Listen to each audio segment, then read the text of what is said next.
Morning, morning, morning, colleagues.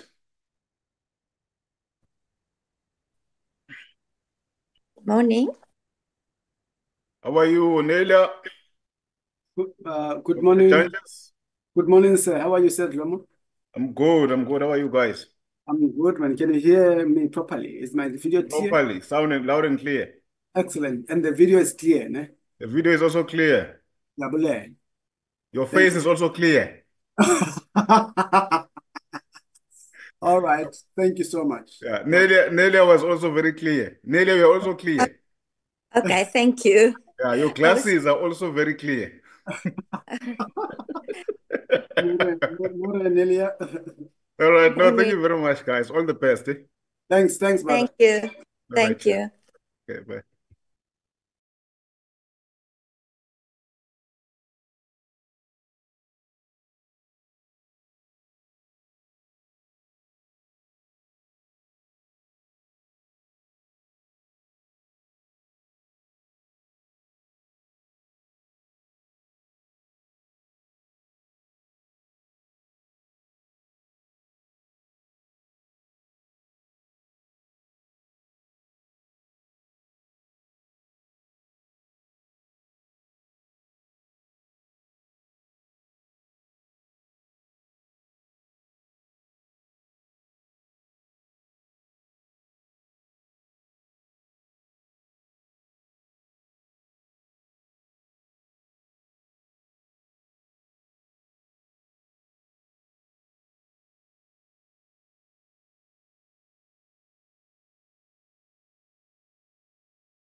Good morning, honorable members and colleagues.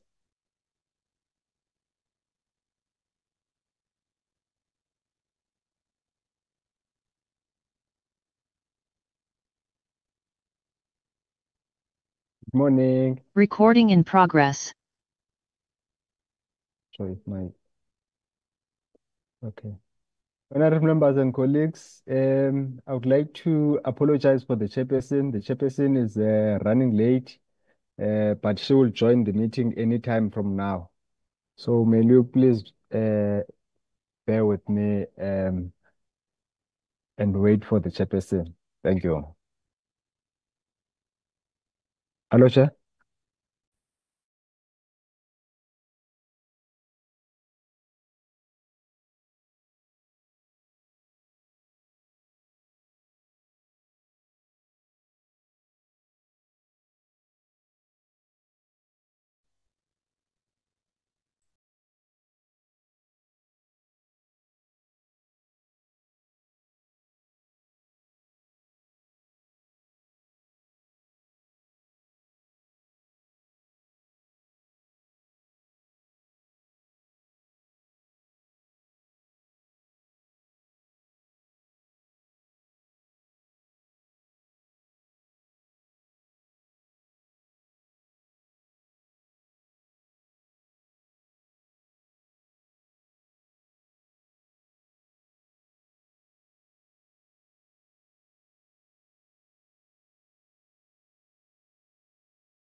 Is your camera on?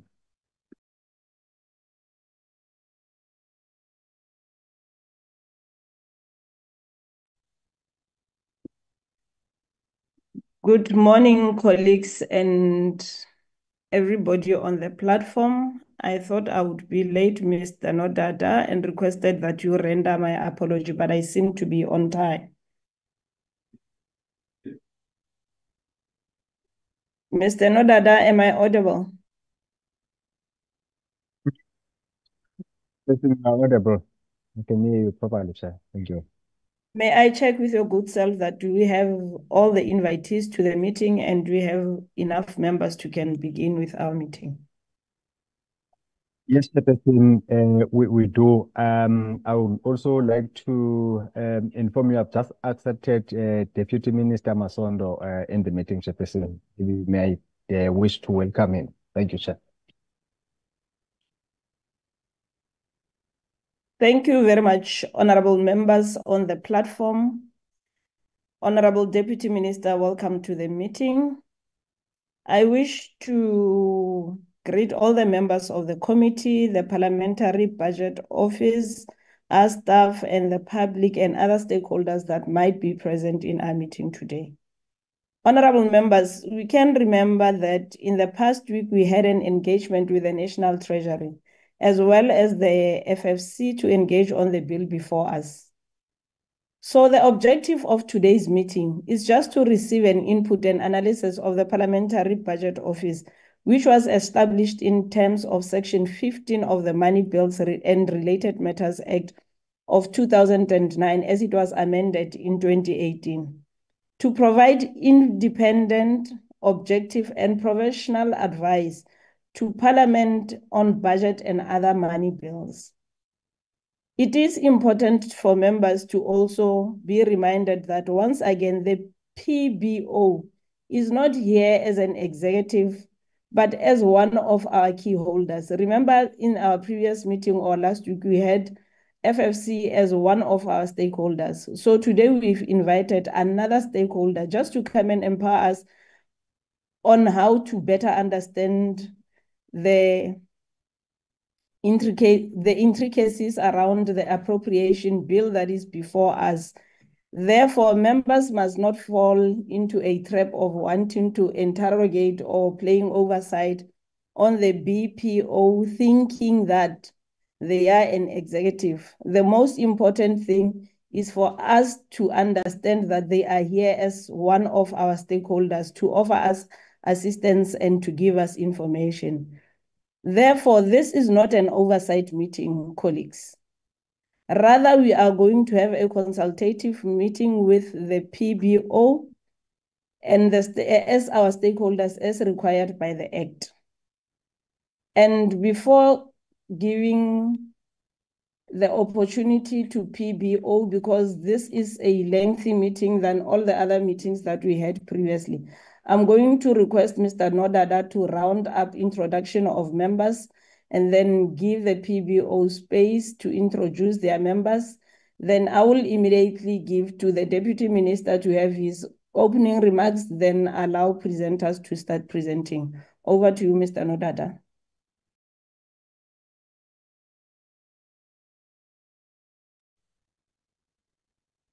Chairperson and honorable members. Chairperson, we have full complement of the committee. Honorable Numalo is in the meeting. Honorable Ndlovu is in the meeting.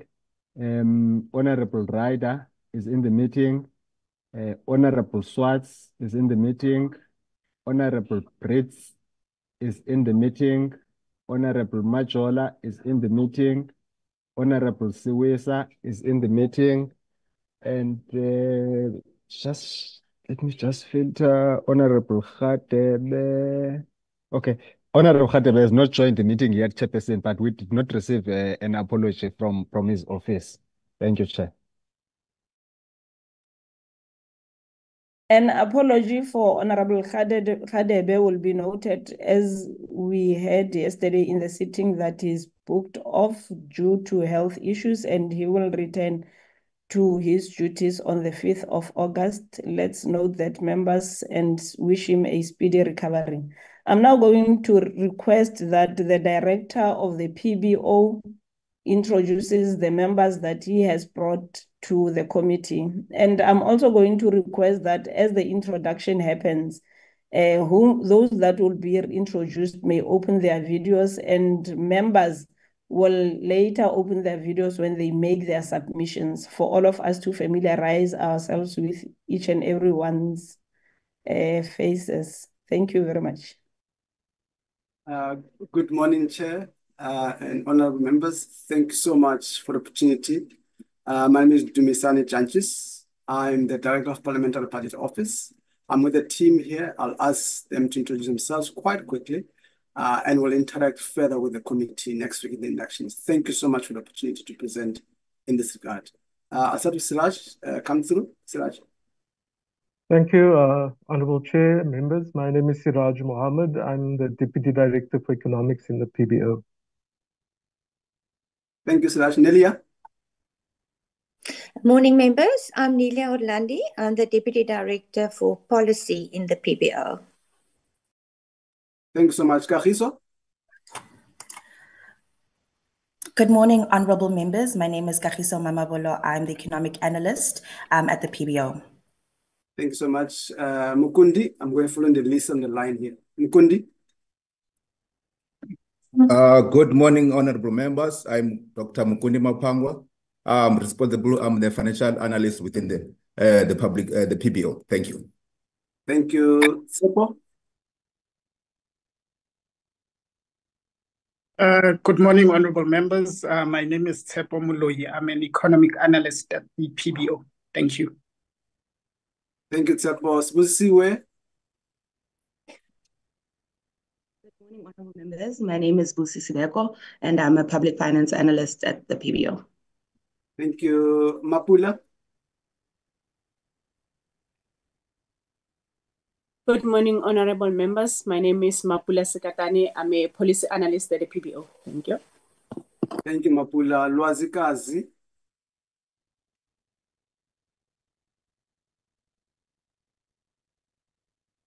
I think Lwazikazi is got a flu. She's also one of the research member team, chair and members. Thank you so much. I think that's all the team that we have. Oh, yes, come in. Yes, come. Yes, true. I saw you. Come in.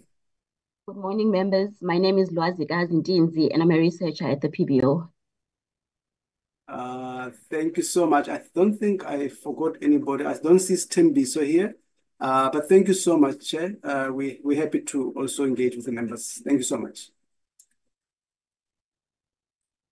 Thank you very much, Mr. Jantjies.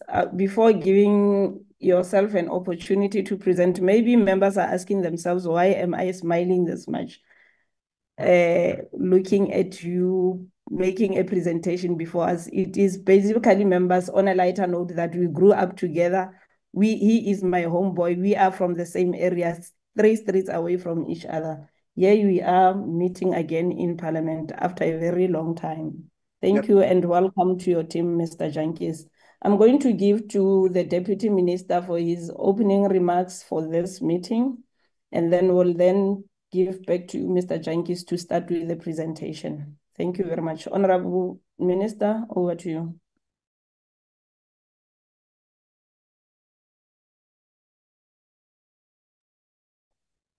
Deputy Minister. Oh, thanks, Chair. I'm struggling with my gadget here. Trying to sort out my video.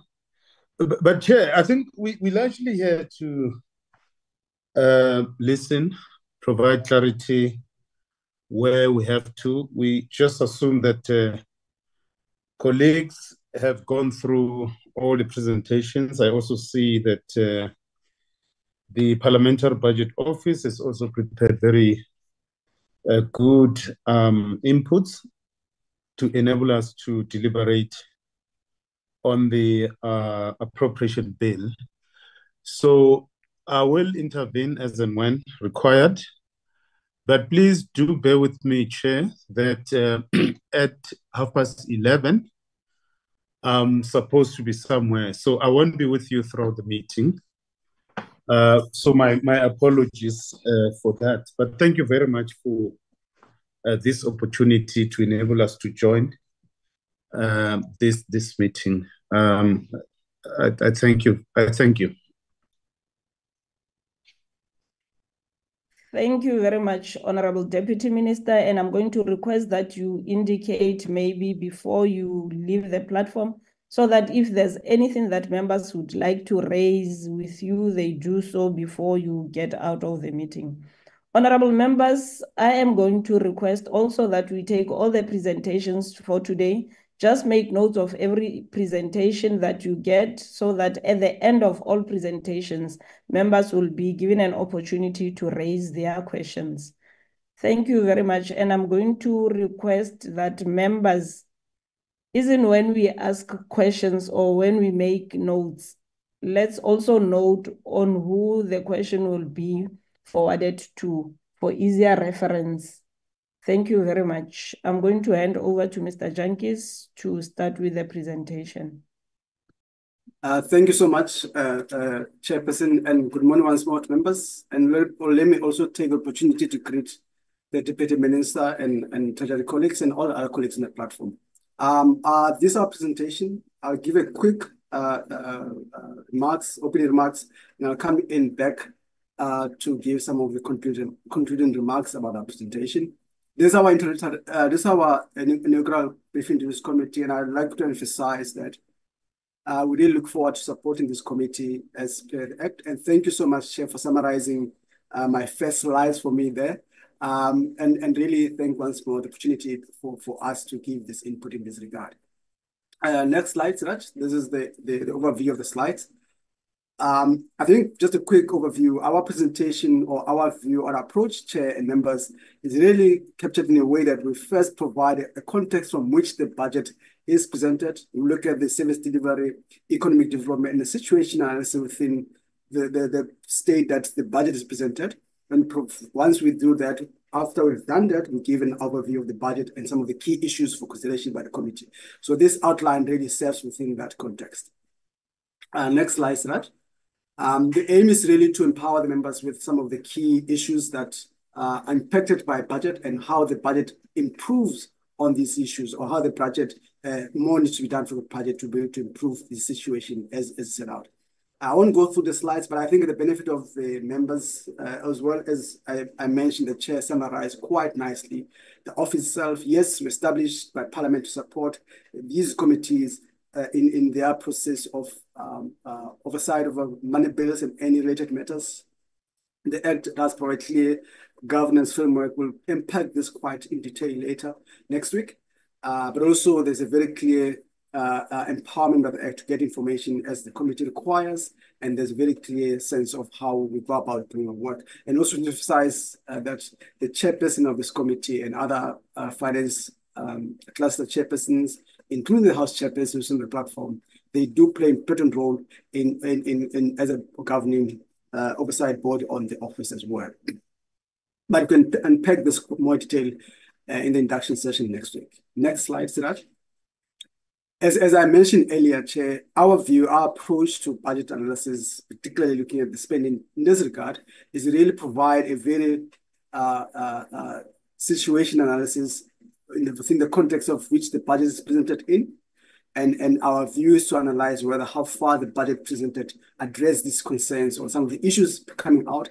And we do indicate some of the bigger challenges around unemployment, provide some of the issues on equality, and provide a snapshot in terms of how far this budget goes in addressing these economic development indicators, but also then go in and provide some of the key issues that we deal with. We also have been doing some work over the years, Chair and members, around conditional grants, particularly that there's been a very important identification from ourselves and committee before that the Senate committees found these conditional grants work very also empowering in oversight over the provincial work, but also want to highlight some of the findings we find one of the conditional grants, particularly around education, and as in line with the budget requirements. We will provide an overview of the budget, but also structure and identify some of the key themes that, in our view, the committee will take into account in oversight, and also specifically identify specific measures we feel will also empower Parliament in emphasizing or in ensuring budget oversight is more impactful, particularly when looking at service delivery requirements, looking at economic development and economic growth, and let us address some socio-economic issues. And lastly, also, based on the discussion the committee had last week and also in our presentation earlier on in the year, we did some analysis as well around the gold and reserve, gold and foreign reserve contingency bill as well. We want to highlight some of the key issues we feel the committee will consider going forward. I'll stop here, Chair, and request the team take us through quickly in the presentation, and I'll come in later also to provide. Just to emphasize, we provide a few presentations, few additional information. Most of the information that in those papers are within this presentation. So we'll take you through one presentation, and if need arise, we can refer to other attachments as well. Thank you so much. Kagiso, take us through, madam. Thank you. Thank you very much, Dr. Jantjies, and good morning, honorable members again. I will be taking you through the situation and analysis, which is essentially painting a big picture of some of the challenges in the country and how much has been allocated towards addressing some of these challenges. As Dr. Jantjies noted, please note that we do have a more detailed presentation pack and write-ups that covers other important areas that this section doesn't. Next slide, please. The 2020s can be viewed as a period that's been overwhelmed by crisis. We had the COVID-19 pandemic, climate change shocks, and a cost of living crisis that negatively impacted households. Underpinning the cost of living crisis in South Africa is an economy that continues to suffer from high unemployment, inequality, and pervasive poverty. To manage the cost of living crisis, which has been accompanied by high interest rates, households have resorted to accumulating debt to pay for necessities such as food and transport. There are studies, honorable members, that show that some workers spend over 70% of their income to settle their debt. Given this backdrop of challenges, low-income households rely on government support through social assistance to improve livelihoods. Amid extremely high levels of poverty, inequality, and unemployment, grants have supported the livelihoods of the most vulnerable. Next slide, please. According to Status SA, after salaries, grants were the second most important source of income for households in 2022, as illustrated by the figure below. Social grants not only provide some relief from the most vulnerable, but also contribute to the broader economic landscape. Siraj, can I take the next point in the next slide, please? The annual average cost of household food basket increased by 64% from 3,103 in 2019 to 5,098 in 2023. This average cost of household food basket is above the 2023 average national minimum wage of general workers, which is 3,993 in real terms, and the average monthly social grants for 2024-25 fiscal year. The budget 2024 allocation of 33.6 billion rand towards the COVID-19 SRD grant for 2024-2025 was less than the 36.1 billion rand allocated for the grant in 2023-24.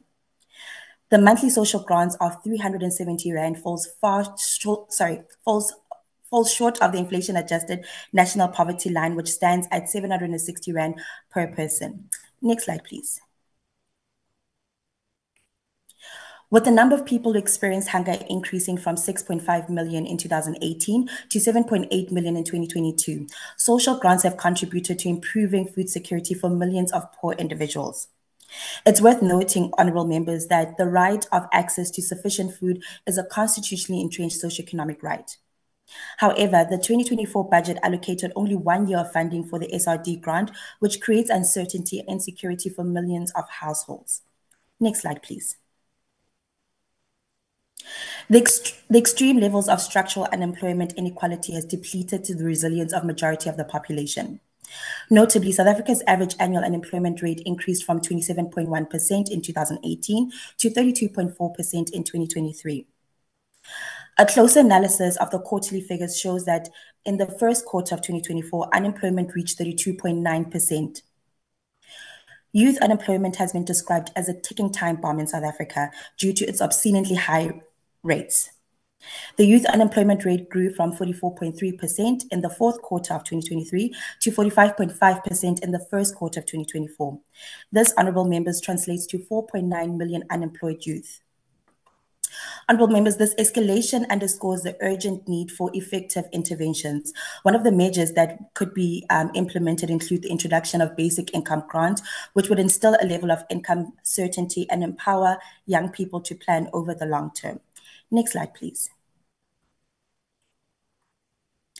Inequality in access and quality of education is an important contributing factor to inequality in South Africa.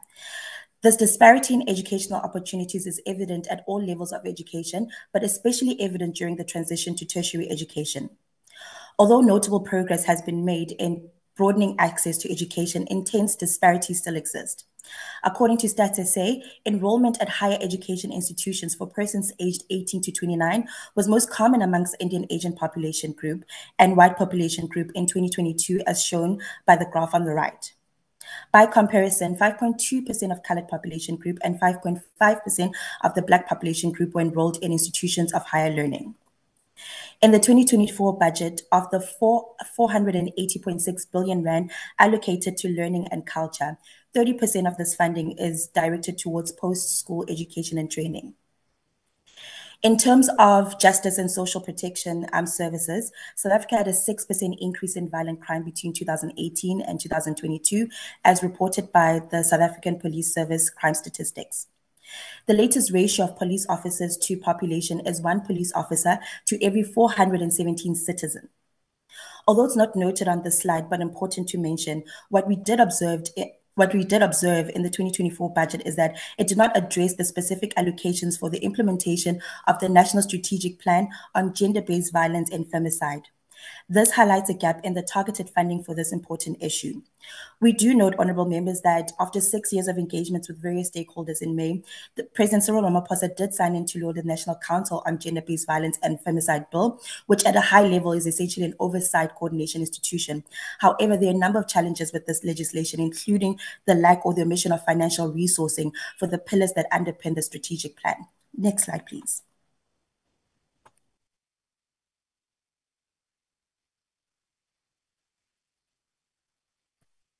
The PBO conducted its own modeling exercise to estimate the real economic growth over the medium term, which is from 2024 to 2026. Our findings show that the real economic growth rate is significantly below the National Development Plan target of 5.4% and inadequate to tackle the high levels of unemployment, poverty, and inequality that are constraining aggregate demand in the economy. There is insufficient support for economic development in the 2024 budget, with aggregate demand and investments likely to remain low. The South African economy remains extremely concentrated in terms of market share and wealth and a high level of financialization. Therefore, we need structural economic transformation rather than fiscal consolidation to steer the economy onto a new economically just path.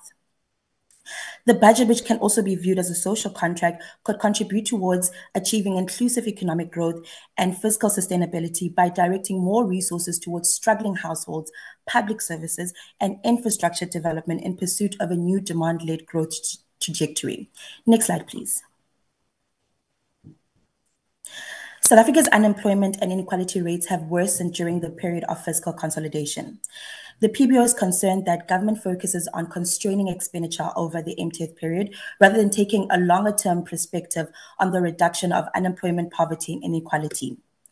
Secondly, the PBO is concerned that fiscal policy approach undertaken by the National Treasury will constrain economic development and exacerbate unemployment, poverty, and inequality over the MTF.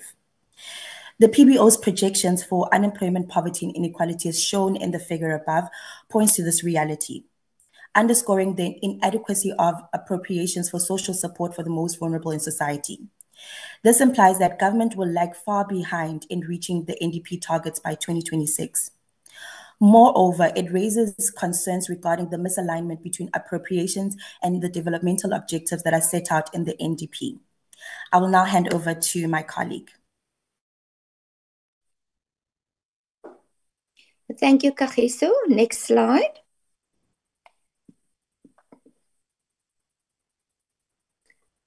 So members, I will take you through the budget slides. Members, you've seen this diagram, which is giving an overview of the budget process guided by the PFMA.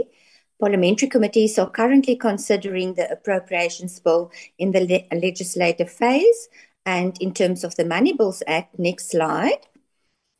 Today, you are receiving inputs from the PBO to assist members with the deliberations and recommendations on the bill, to ensure that we finalize the bill by the end of July. Next slide. Next slide. Members, although the Appropriations Bill summarizes the estimates of national expenditure, it also includes funding for services provided by the other two spheres of government. This slide provides an overview of the functions of the three spheres of government. The national and provincial governments have concurrent responsibilities for a range of functions, such as school education, health services, social welfare services, housing, and agriculture. National government is exclusively responsible for providing national defense services, the criminal justice system, higher education, and administrative functions. The provincial and local governments receive equitable shares and conditional grants to enable them to provide basic services and perform their functions in education, health, social development, housing, roads, electricity, water, municipal and municipal infrastructure services. Next slide. Members, in addition to funding the three spheres of government from the main budget, financed through revenue collected by the national government, which is also presented in the budget review document, the National Treasury also compiles the consolidated expenditure, which includes the main budget expenditure and expenditure financed from revenue raised by government entities, provinces, and social security funds. The consolidated budget is structured according to 7 functions across various institutions and across the three spheres of government. Next slide. These function groups are economic development, health, learning and culture, general public service, community development, social development, peace and security. And these function groups has also initially been compiled to align with the National Development Plan. Next slide. Members, the government's stated priority for the 2024 medium term is to enhance spending quality and minimize inefficiency within all budget items. To support this priority, government reprioritized funds over the 2024 medium term, primarily from the community and economic development functions. The analysis of the structure of the Appropriations Bill within this presentation is an effort to start identifying possible inefficiencies within the budget. Next slide. Members, in terms of the structure of the budget, the PBO updates this diagram every year after the amended budget is tabled, specifically to illustrate the change in priority funding over a 5-year period. You can see the largest proportion of the consolidated budget for 2024-25 is allocated towards learning and culture. The second largest is social development, and the third is debt service cost, followed by health. Next slide. Members, to come back to the real purpose of this presentation, which is to assist members with the deliberations and approval of the Appropriations Bill, the diagram shows the size of the main budget that is available for division amongst the 3 spheres of government. This division is legislated through the Division of Revenue Act, which includes detailed allocations in terms of the equitable shares and conditional grants. This brings us then to the allocations to national votes as presented in the Appropriations Bill per program and economic classification, meaning compensation of employees, goods and services, transfers, payments for capital assets, and then payments for financial assets.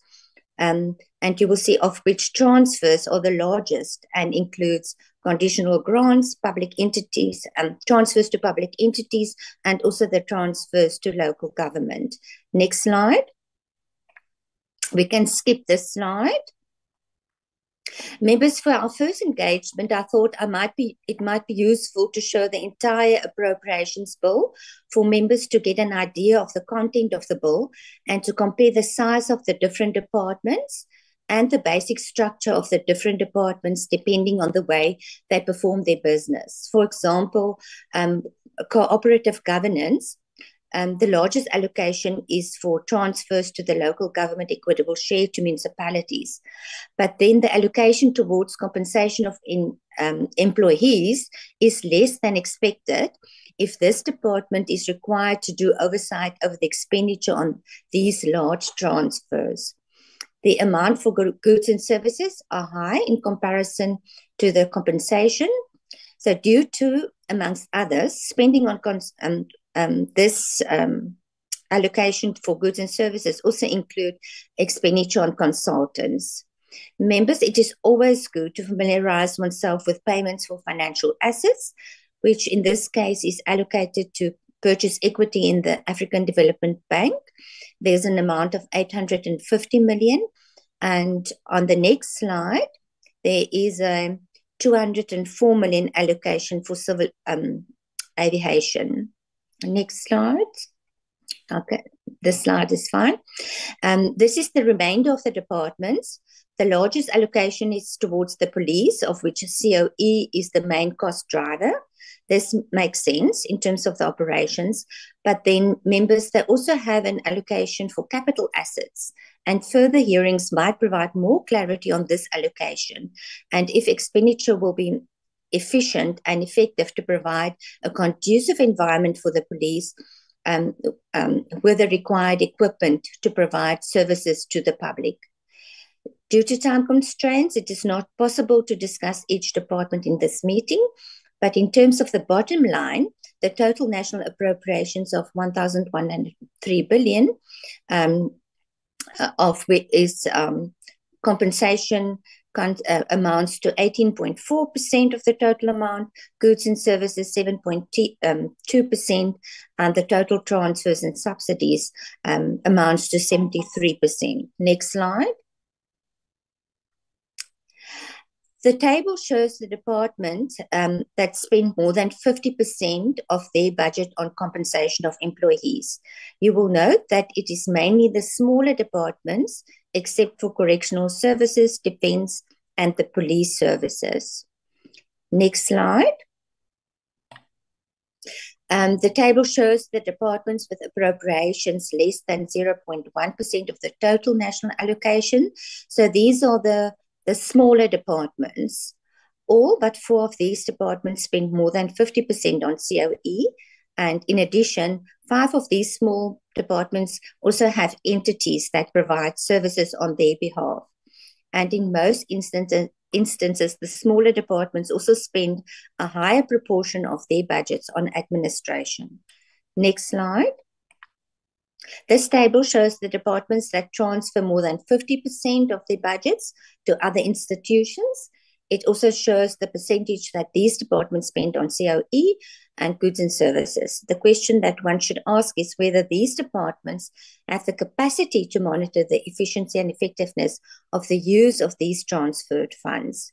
If not, who is responsible for the monitoring, and where should Parliament focus its oversight responsibilities? For example, health, transport, and human settlements.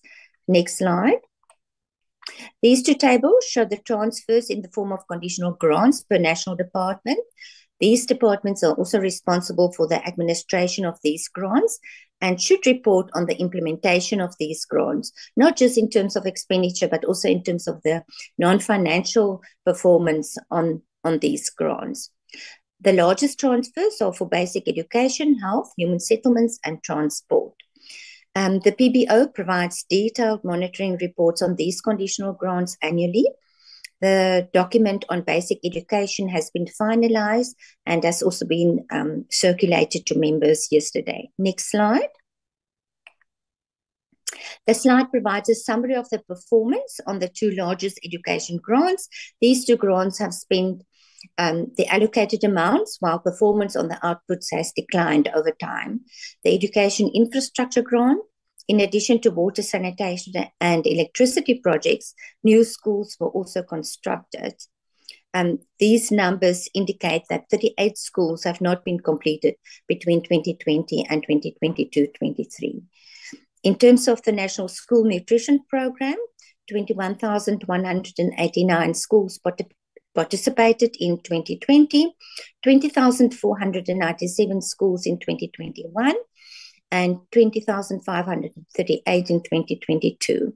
Although the numbers of schools increased between 21 and 22, the number of learners fed actually reduced. The introduction of breakfast in some provinces increased the cost per learner by 9.2% in 2022-23. Members, this is just a summary and also to introduce you to the kind of analysis that we do on these grants. Next slide. Members, one of the reasons for conditional grant funding is to ensure that national priorities are funded. The table shows the NDP outcomes for 2019-2024 that are funded through basic education conditional grants. The 2019-2024 medium-term strategic framework outcomes require the expansion of access to preschooling, which is funded through the Early Childhood Development Grant. A specific grant is not available for the National Reading Plan, which might be considered. And to improve the quality of learning outcomes, the Math, Science and Technology Grant and the Funza Lusaka Bursary are awarded to students enrolled for teacher education per year. The Funza Lusaka Bursary funding is, however, transferred to the NSFAS and not regulated.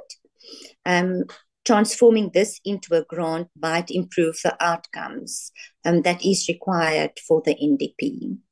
To allow more learners to obtain a national senior certificate in critical important subjects, the Math, Science and Technology Grant and the Education Infrastructure Grant, the Indirect School Infrastructure Backlog Grants actually provides for the funding to improve the quality of teaching and learning. Next slide. So these are just a list of all the conditional grants. We can skip this slide. We can also skip the next slide, the list of the conditional grants. So members, when discussing the transfers to other institutions that provide services on behalf of the national government, it is important to understand the size of this sector. It's almost like the fourth sphere of government. I specifically refer to transfers to public entities. So 30 of the 41 national departments have approximately 160 public entities. The total spending in public entities is almost the same as in national departments. Several entities spend more than double and up to 7 times more than the national departments. Several duplication of services has also been identified when we assessed some of these institutions. Next slide. This is just the remainder of the departments. Next slide. Thank you very much, members. I will give over to my next colleague. Okay, thank you, Nelia. Honorable members, I'll now be taking you through the expenditure trends. Next slide, please.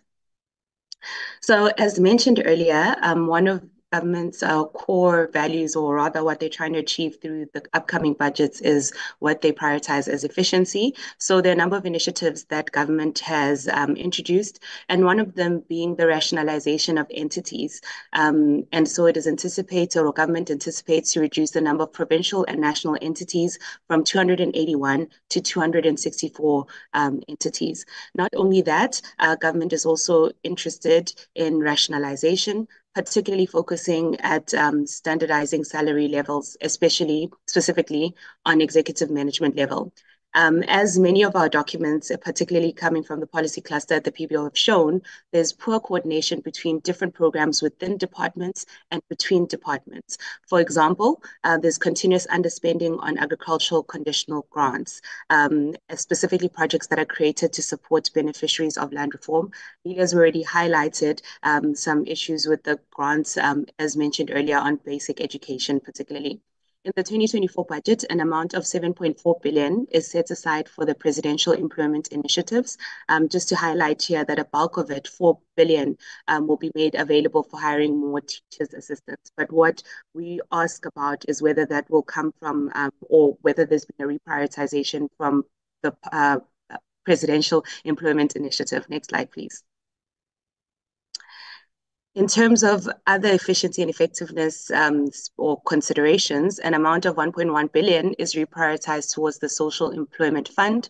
The city's public employment program will receive 650 million to create employment in local communities and townships. However, here we are concerned about, or rather the question that members should consider asking, is whether there's been a reprioritization and a trade-off made from informal settlement upgrading. So the real question here is that, is there money being reprioritized from informal settlement upgrading towards the township program? And this is not to say that they should be in competition, but to say that both are needed, right? That townships need to be assisted, as well as informal settlement upgrading is also needed in the country. The National Youth Service will receive 250 million to support youth employment initiatives. And here for the rest of the slide, we highlight other initiatives where there's been reprioritization or money moved to other places. Next slide, please. Here, the slide is really to highlight that there are a number of employment creation initiatives in South Africa. As already highlighted earlier in our situational analysis by Kagiso, unemployment remains significantly high in the country. And so we need to be asking, how are these employment initiatives helping the situation? And so here we summarize for you the number of different programs that are currently being undertaken. And again, the question is, are they doing what they're supposed to? Can we see visible impact? And this really is to ask for members to request that, research evidence to show that these initiatives are yielding what is expected. And if not, how can we better design them to reduce unemployment in the country, which remains significantly high? Next slide, please. In this slide, we're showing the social wage, and we put the social wage in quotation marks because in recent budgets, National Treasury has started capturing this particular data, and the social wage contains community development, employment programs, health, basic education, free higher education and training, social protection, and social security funds. However, as the PBO, we believe that the entire budget is the social wage, so there isn't necessarily a need to distinguish the social wage in these terms. But really what we're trying to highlight here is that the social wage is declining. Fiscal consolidation means real reductions in real per capita expenditure on health, education, and other sectors that are critical to the basic survival of the majority who rely on public basic services. So as you see the trends, so when we talk about real per capita, we're talking about the nominal figures that are reported by National Treasury. We've adjusted them for inflation and as well as adjusted them to take into account population growth. So this is what we are spending per South African, or not per South African, but per person in South Africa, given the population statistics from Statistics South Africa. The National Treasury states that the social wage will constitute on average of 60.2% of total non-interest spending over the next 3 years. Just so that members are aware, non-interest spending is all expenditure minus debt service costs. This amount, however, is lower than what was projected in the 2023 MTPPS. So the social wage is actually smaller in the or what Treasury considers social wage is actually smaller in the 2024 budget compared to the MTPPS in last year. Next slide, please. So here to demonstrate or illustrate further, we look specifically at health.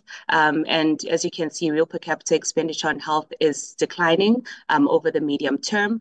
And in fact, what we want to highlight here is that we'll be spending less per person in 2026-27 than we did in 2016-2017. We've just come out of the COVID-19 pandemic, which has demonstrated the need for investments into our healthcare sector that we all rely on and for all our survival. So it's important that we continue to invest in healthcare. And of course, as we know, majority of the population in South Africa relies on the public healthcare system.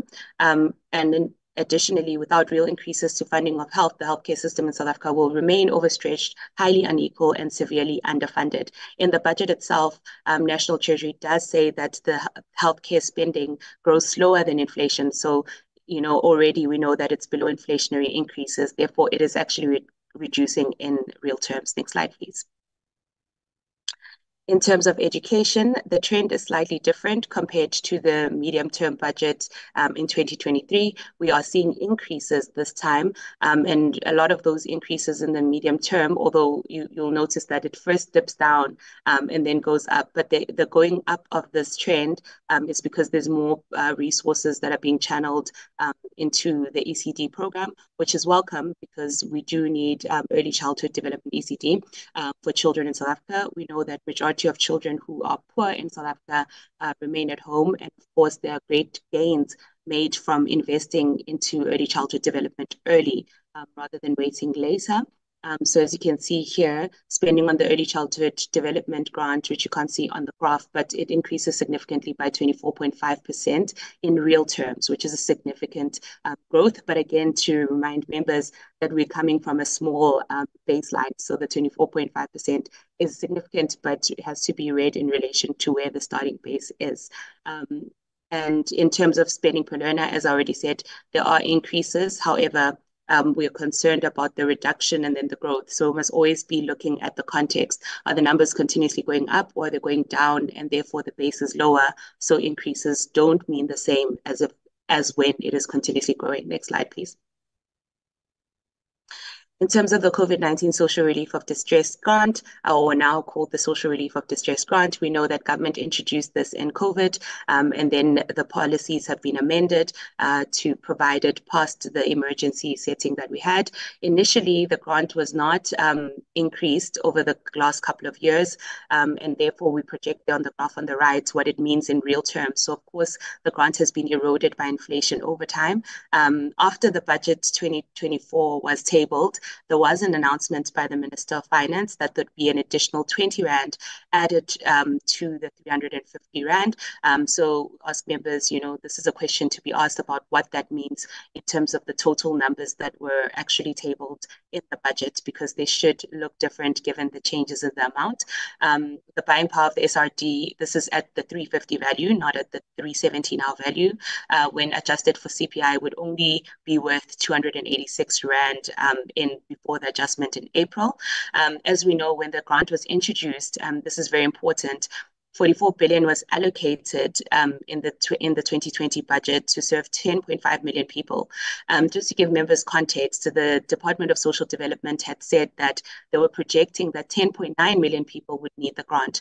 And so the allocation made by Treasury actually only accounted for 10.5 million people, which meant that the Department of Social Development would not have adequate budget to be able to provide the grants to all those people. So what happened then is that the criteria for people to be able to receive the grant was adjusted so that the Department of Social Development could meet its budget allocation.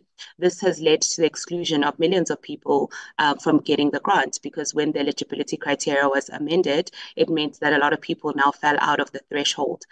So in a way, the budget system has meant that a number of people are excluded who could be benefiting from this. And as you can see from the social or situational analysis, that there's a massive need for it. So, and also lastly, this is my last point on this, is that what members should also ask is, why are the allocations declining over the medium term for the social relief of distress grant?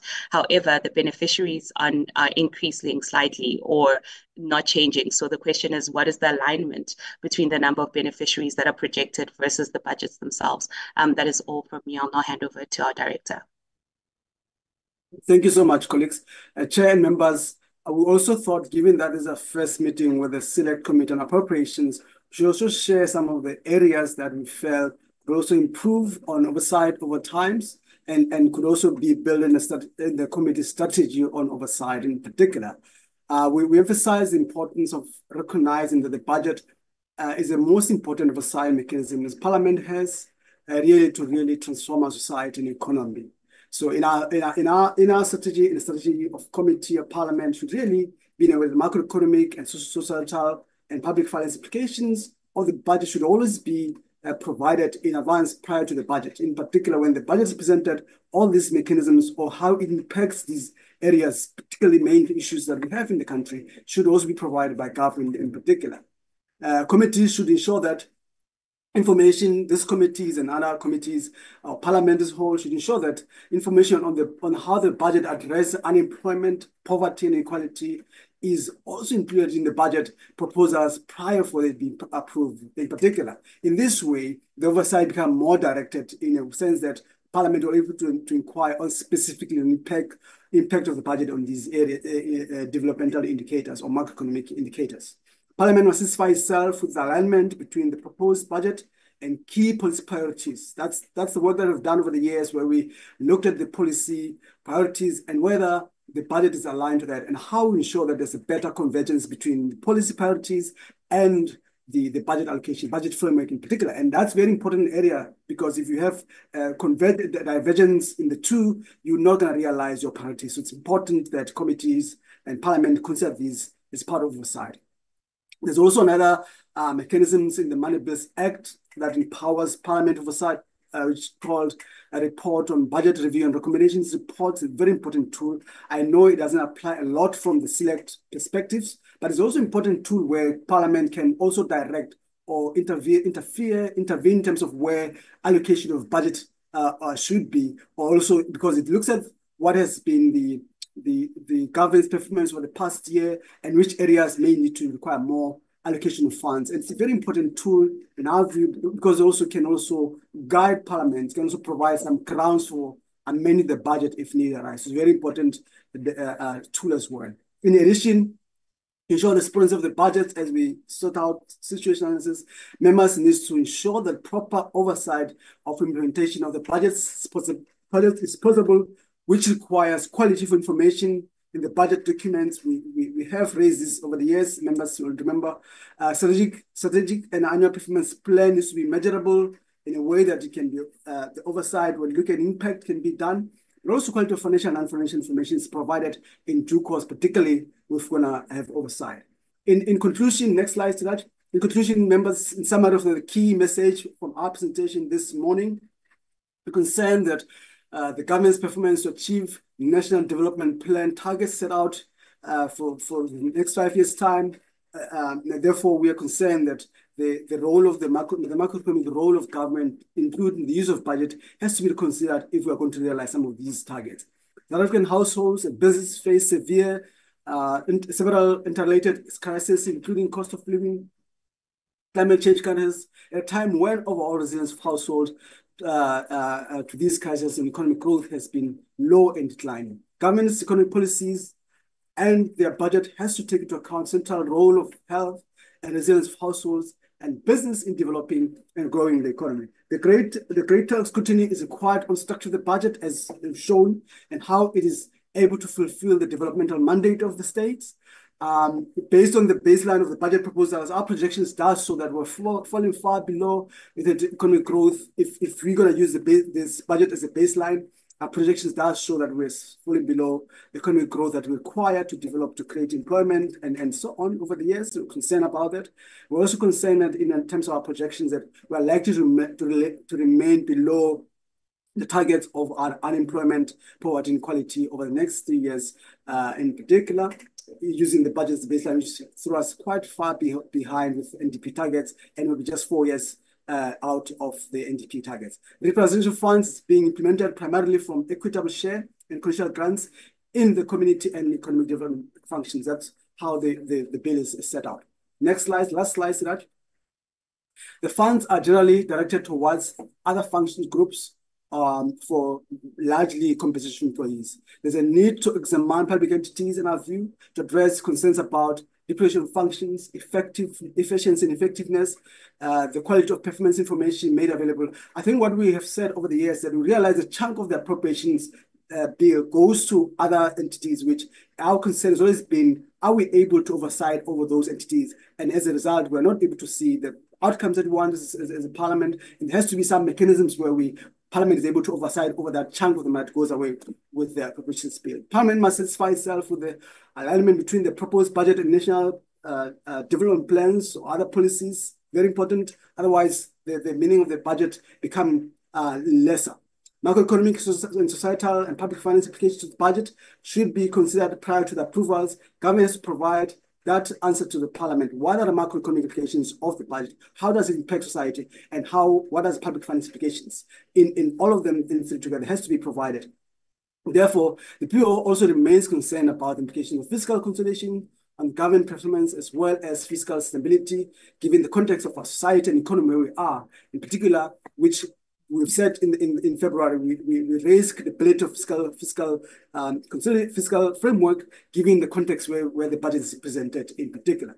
The use of GFRECA is a positive step that illustrates the government's ability to draw on the entire public sector balance sheet to generate fiscal space. We really welcome that. It's a very important determination. However, the 150 billion GFRECA injection should not solely be earmarked for reduction of debt, but also strategically allocated to financing targeted fiscal stimulus within the areas that really improves on developmental indicators in particular. The PBO is concerned that the banks and financial institutions will be remunerated at a high policy interest rate because the central bank has decided not to sell foreign exchange reserves to finance the distribution of national treasury in financing these funds with new central bank stability, mainly in the form of bank reserves. So these are the main messages that we send out, Chair and members, and we really thank you so much for the opportunity, and we look forward to engaging in this regard. Thank you so much, Chair. We give it to you back, Chair. Thank you so much.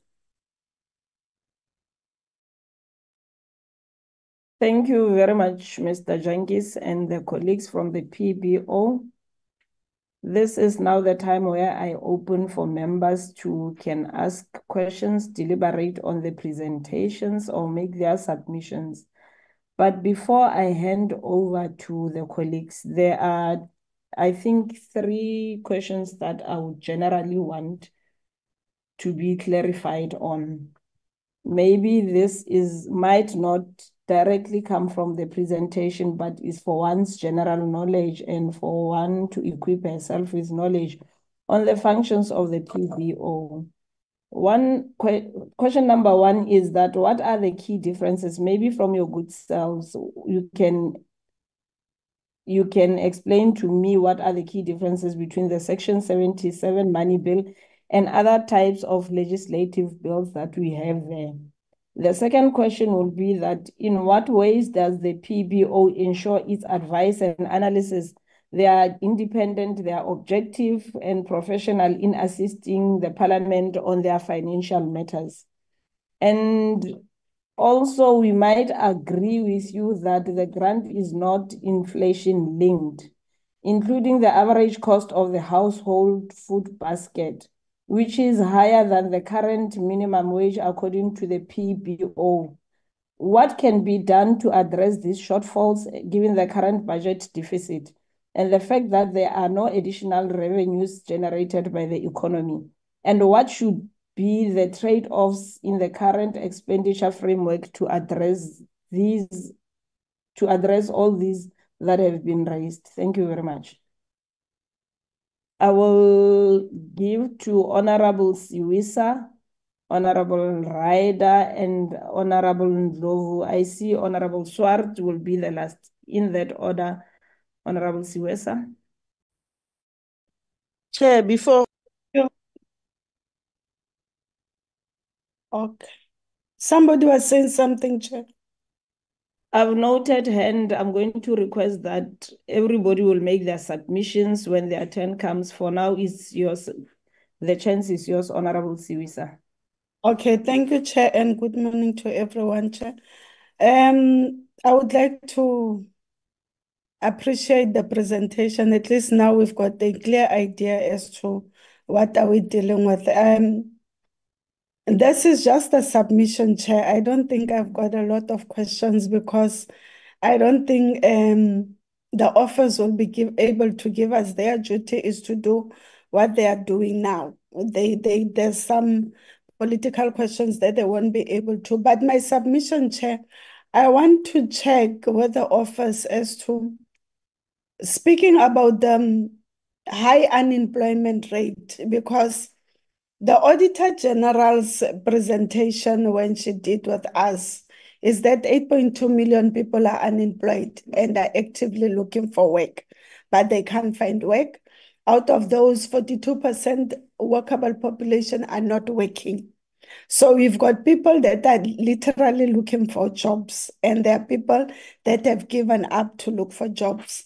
And maybe they can, if I can get maybe some insight as to how can, according to the budget that was done, because we can only look into the normal jobs that you are talking about, your corporate or it's either in government for government to actually create jobs. But we also need to look into small scale farmers and fisheries and also small businesses. So maybe government, I don't know, maybe I can be assisted. How can government actually assist in ensuring that these small scale farmers and fisheries and people that have got small business that are actually employing people out there, how can the budget maybe be shifted to ensure that there's no jobs in corporate or somewhere in government due to certain reasons, but there are people out there that do not have the skills that can actually be employed by people that are into small businesses. And the issue of monitoring and evaluation, Chair, I can fully agree with the office that there's not enough monitoring and evaluation in some of these departments, which means that some of the money, even if it's allocated, is not going to do what needs to be done because there's not adequate mechanisms that have been put in place to ensure that there is enough monitoring and evaluation that happens in the departments. But it's a great concern, Chair, when you look at started at 350, it's going down. The food basket, it's getting expensive. People are not getting employed, which means that government needs to do more And I think with this budget that we've been given, we will be able to ask the relevant questions to the relevant people as to say, why are you not doing 1, 2, 3, 4? I also see the issue of the informal settlements, that they need to be upgraded. But we know that we'll always have informal settlements as much as we upgrade them, but there will always be people looking for a place to stay. The issue of unemployment of the youth, it's of a great concern in South Africa because most of our youth are not there, which I also think government also needs to look into that to say, how can we improve? Because many departments, across departments, they need to ensure, and this is one of the issues shared that I think each and every one of us always emphasize to say, how many youth, how many Black women, how many people with disability are going to be employed. And I want to check with Mr. Janki as to how can we be advised to raise the issue of people with disability. We've got very less number of people with disability. Even stats say they cannot get the correct number of how many people are disabled in South Africa, because disability cannot only be, you see a person in a wheelchair. There's eyesight, there's hearing, there's people who are deaf. We've got all of those people, and some people you cannot really say the person has a disability, because you'll find a beautiful young lady walking there only to find out that the lady or the guy has a certain disability. So even Stats SA has a problem in actually identifying how many people are disabled. So government should also be able to make sure as to we employ more people with disabilities. More people needs to be given opportunities. And I think that's also one of the shortages that are in the budget itself, as to say, how many people are we going to make sure that they actually get the education that they need or the skills that they need based on the disabilities that they have. The issue of education, I have a very soft spot for education, and it's very heartbreaking to see that the number of nutrition schools that have nutrition facilities or that are sponsored to give children nutrition is decreasing, because of the number of children in a school are decreasing, which means that it's also of a great concern. Maybe that one will be referred to the Minister of Basic Education as to why is the number of children decreasing. I don't think Mr. Janki will be able to tell us as to why the number of children decreasing in schools, why more children are not going to school. For now, Chair, I think that's where I'm going to end. Another concern that I have is I fully agree that the budget needs to address the poverty, unemployment, and inequalities. And at this moment, it's not addressing that. And it's a shortfall that we have. If those things are not going to be addressed, it means that money is not going to be spent. Also, the issue of, I've always said an issue of more money is spent on remuneration than on service delivery. Each and every department would find that more money spent on remunerating staff or on salaries, but no work is being done. And then the question that arises is, why are we paying these people to do a job, but when you come back, you find that the job is not being done? I think I'm going to stop there for now, Chair. Thank you very much for the opportunity. Thank you very much, Honorable Sivisa. Honorable Ryder. Thank you very much, Chairperson. Yeah, Chair, I'm the victim of a land grab, so I'm presenting in the passage. If there's an echo, you will understand why. I'm not sure if it's a land grab or expropriation without compensation, but I guess I was complicit as well. Thank you to the PBO for the presentation.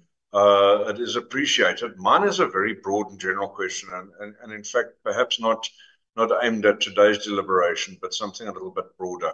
The documentation that we receive that informs our deliberations is quite substantial, and of course it comprises the appropriation bill itself, which is then supported by a number of other documents. We get the budget review, which I do urge members to read and look through.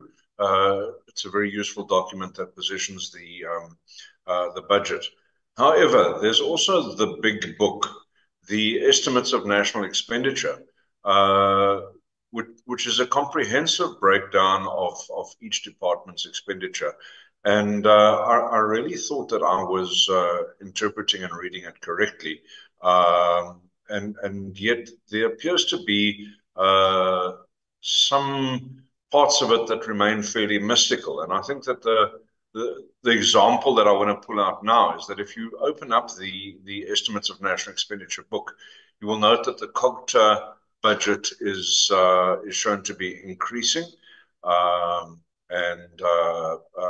When you interrogate that, everywhere you read COGTA is increasing. However, the department itself then made a presentation to the select committee on COGTA, claiming that their budget was in fact going down by 1.5 billion. So what this leads me to realize is that perhaps our understanding and our abilities to interpret the paperwork that comes before us is perhaps not at the level that it should be.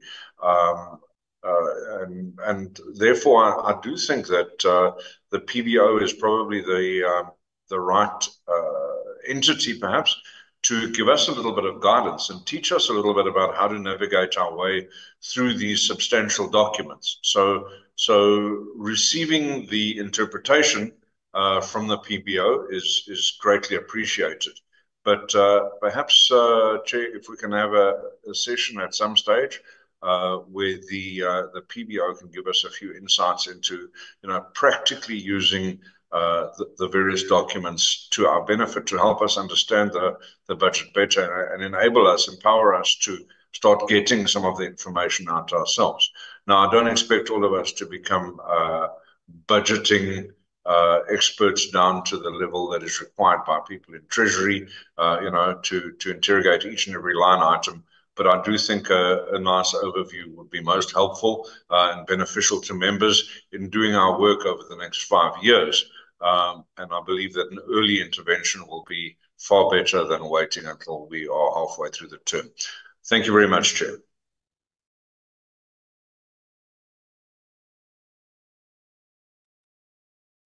Thank you very much, Mr. Ryder. Honorable Ndlovu.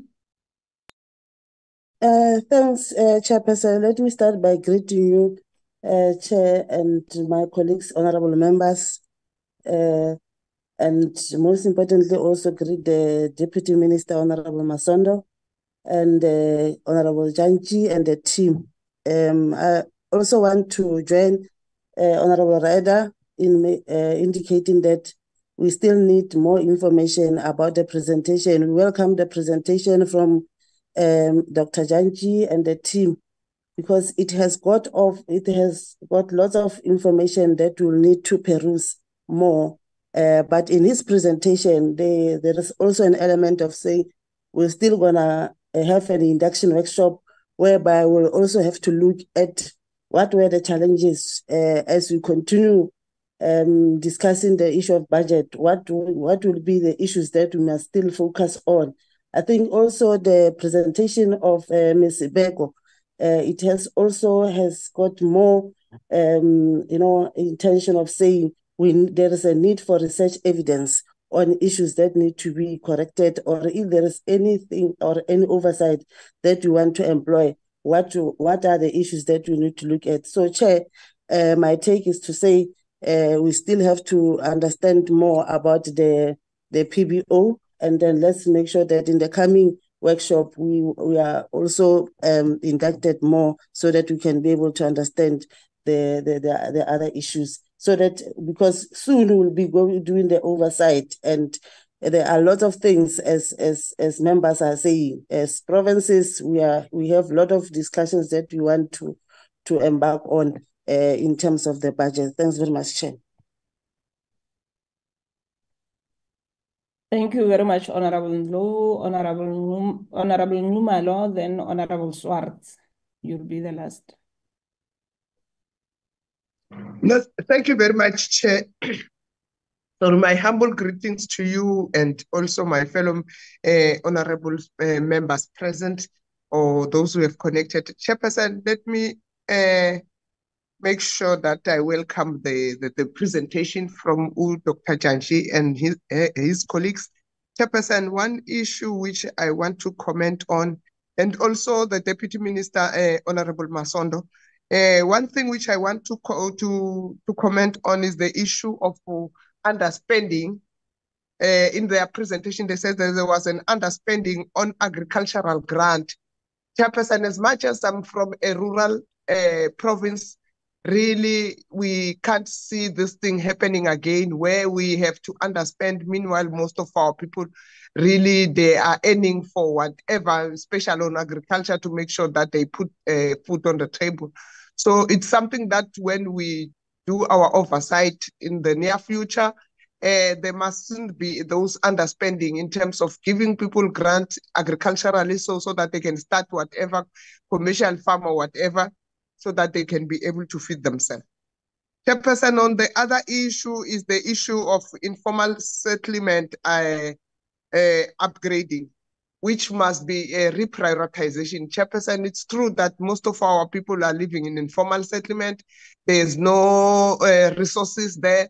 No underground infrastructure. There's no infrastructure, as to say. So it means that we must reprioritize looking at our people, especially from those informal settlement. It is a disaster. We can take a walk and go to the nearest one, Nyanga or whatever in nearest to us here. You will see that there's a problem in terms of sewer, in terms of light, in terms of the infrastructure itself. So it's something that we must reprioritize looking at our people.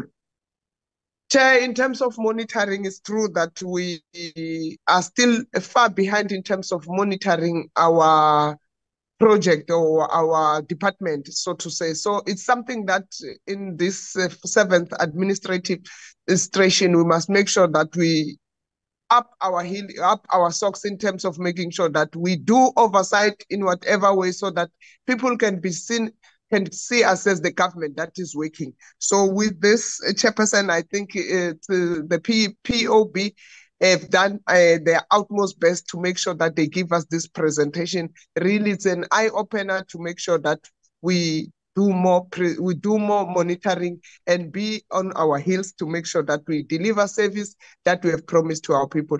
Thank you very much, Chairperson. Thank you very much, Honorable Numalo. Honorable Swart. Thank you, Chairperson. Good day. Thank you very much for this presentation. Thank you very much, Dr. Jantjies, and also the Deputy Minister. 2, 3 of my questions has been already attended to. My question, Chair Lady, is, the presentation is very clear.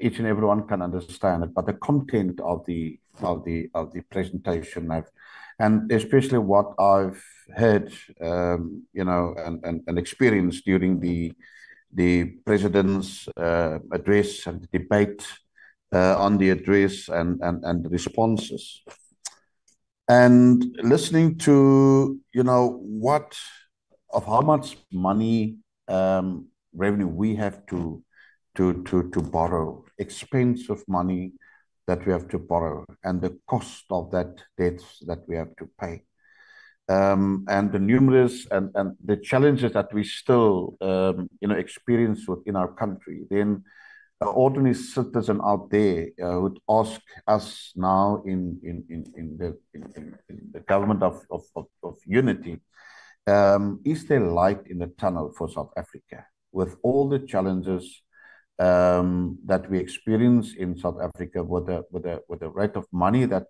we're borrowing, and at municipal level, employee costs there's some municipalities that have a employee cost of 60%. Some municipalities 55%, 50% that they spend on employees, and that is the cold face. That is the municipalities. You know, that is it's local government where the necessary service has to be provide.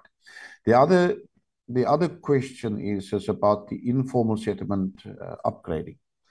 I really would want to see, is there programs running already in the country?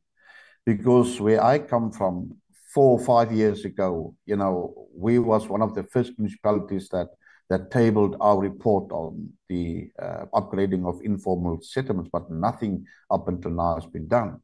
I don't know whether the program is somewhere or running in the country, but Deputy Minister and Dr. Jantjies, I'm very worried as a member of this Parliament of, you know, our economy and the jobs that we need to create. I've heard that for almost 5 million only young people, they are jobless. Now, my question also now, what can we do differently in this government of national unity going forward when we put the budget together to ensure that we budget adequate to support economic development, you know, in departments. We need to sit down. We need to review our programs, our projects. Our social ills in this country is growing by the day. So, you know, is our programs working? So, and if we look at the reality on ground level, and what is in your view, the PBO, around the budget reductions in some of the economic development departments as reflected in the Appropriations Bill, especially in respect of the much needed infrastructure-led economy recovery and other related reforms. We cut our budgets, but we need growth. We need economy growth because we need job creations. And my last input is then, according to your views, what are the specific measures that should be taken by the executive to address the growing government debt and rising debt service cost, which takes resources away from frontline service delivery and infrastructure programs? That is my worries. And the other, I just got to put it here. I don't know whether it belongs here, but there's so much money that you know, in the Zondo report. The Zondo report is on table. My question is, what is happening now? There's money being stolen. There's money, and that is money that we really need. We're struggling in this country, and we're sitting with this Zondo report. And how are we moving forward with the contents of that report? The last one is what Honorable Ryder said. Also, Chair Lady, I also raised it now in the other meetings. I think we need, as soon as possible, to have the departments come and brief us. As Honorable Ryder said, we don't want to become budget boffins, but we need to have our oversight role, that we need to come together and get maybe some skills development and training as soon as possible.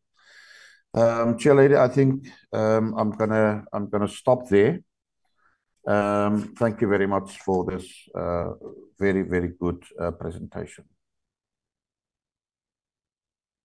Thank you very much, honorable members. Let me also indicate to your good selves that The Deputy Minister has just sent a message to say that there'll not be any input from him, but the input will be made by the delegation from the National Treasury on behalf of all of them.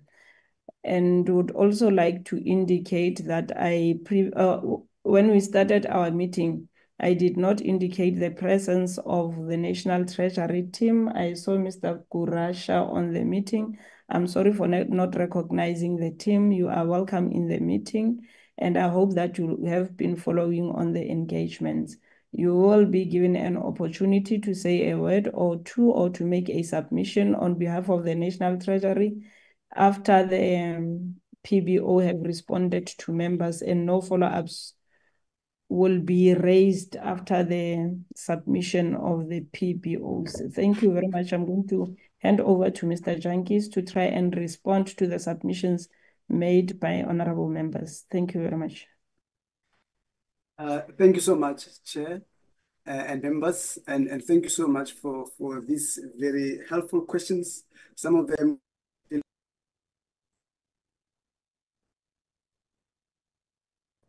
You are muted, Mr. Jantjies. I apologize. Thank you so much for noting that. I've done a lot of speaking there, but thank you so much for the questions, Chair and members. And I was saying some of the questions, we'll keep on answering them through time as well. Just to reemphasize, we're here to support the committee implementing. There were specific questions I want to speak to, but before I speak to these questions, I want to really emphasize one of the bigger messages we're also trying to share when we look at the budget and the way oversight, in our view, also builds up quite importantly.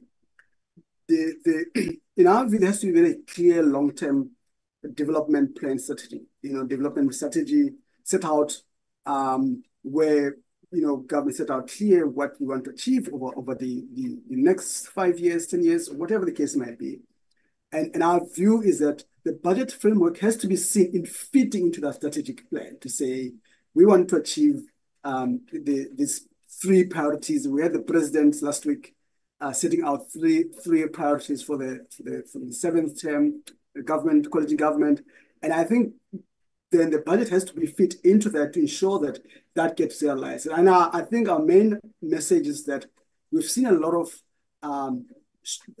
divergence in a sense, as opposed to more divergence between what we want to achieve in developmental indicators as a country and what the budget framework looks like. And I think there's a bigger message that we've been emphasizing for the first few years, and hence our argument to say the deterioration of some of the developmental indicators as a result of the divergence between what we set ourselves as a strategic plan for the next 3-5 years or so, and what the budget framework looks like. So our argument is we need to see a lot of convergence in really bringing the two together. And I think we had a lot of debate, discussions with our colleagues from National Treasury I think last year, 1 year, where we discussed this a lot to say there has to be a clear convergence whereby the budget framework doesn't really look different from what the strategic development plan. And I think what we have seen over this recently, there's been a lot of debate around the debt, and debt is cost, a very fair debate. And I feel to some point, Chair, we need to really take out the sting out of this debate of the debt. In particular, if we have a long-term strategy in terms of what we want to achieve, what kind of South Africa we want to see, what kind of society, what kind of development, what kind of level of we want to see the country. Then we set out that clearly, and we think about where we're going to get financing to do that. And definitely, there will be need for an additional revenue to be raised. But equally, there will have to be a debt that raised, particularly when you have a clear strategy to say how long we're going to get there. Because, spending in the economy, supporting households, actually does support economic growth. We need to see it that way. When you invest in the economy, build more infrastructure, that means economic activities, that means support the economy to grow, create more jobs. Spending on social grants, important because support households, and you support households, and again, the money gets recycled back to the economy, which in the long run, we see the revenue, government raise the revenue, but also this debt to GDP ratio also decline when the economy expands. The biggest challenge we have, which again, I say we need to remove the sting out of the debt discussion, is also the fact that the more the economy shrinks, the more we're not able, we see this debt expanding as well. So in our view, the bigger goal should be really growing the economy, supporting household, and ensure we build this result out of loss over time. And I think what we're saying, it's really setting out a very clear long-term strategy and setting out what kind of budget framework we need to have. And our very strong argument supporting this committee say the evidence does show that the current budget framework has done a lot to improve on the dynamics that we have in society, and we really recognize it, show that. But we're saying a lot has to be done by the budget framework to ensure that there's a better convergence, because we've seen this structural employment. And at the heart of it also, Chair and members, is the issue of how much, as the team has noted, how much the economy has been financialized. We've seen less productive sectors growing the economy and more productive sector being struggling to the economy. And our support for economic growth, we say we have to see more economic structure being shifted away from less productive supporting more productive sectors like your manufacturing, agriculture, all those areas of the economy. Budget has to be seen to supporting those, because that's where you're going to see a lot of growth, a lot of employment coming to place. So I think that's a very overarching message I want to really re-emphasize again about how we see the role of the state. My concern, my wish is that the debate around debt should not go beyond, should not overcrowd the need for economic development and economic growth, which in a way will deal with the debt itself over a long period of time. And I think what we're concerned about is short-term planning, about focusing narrowly on stability being about reducing the debt without looking at broadly to say stability should be in a way that we also deal with unemployment, deal with these ills and challenges in society, that if you don't deal with that, if in the near future, we're going to be forced to deal with them. And we have not reached stability that we want. And we argue that has to be seen quite broadly in that perspective. That's really a broader message that we want to emphasize, and hopefully we'll unpack this message quite more detailed through time. And the issue of debt cost is a big cost, would be, but also there is a tool maybe that we have in our arsenal as a state, and how much are we using those tools? The issue of monetary policy, the issue of some of these things actually beyond that, but how are we using monetary policy in a way that it helps us to manage this debt cost? Because if you increase the cost, the state, which has debt from local institutions, the cost will also increase in that particular. But again, there's a more broader macroeconomic question, which in our view, over the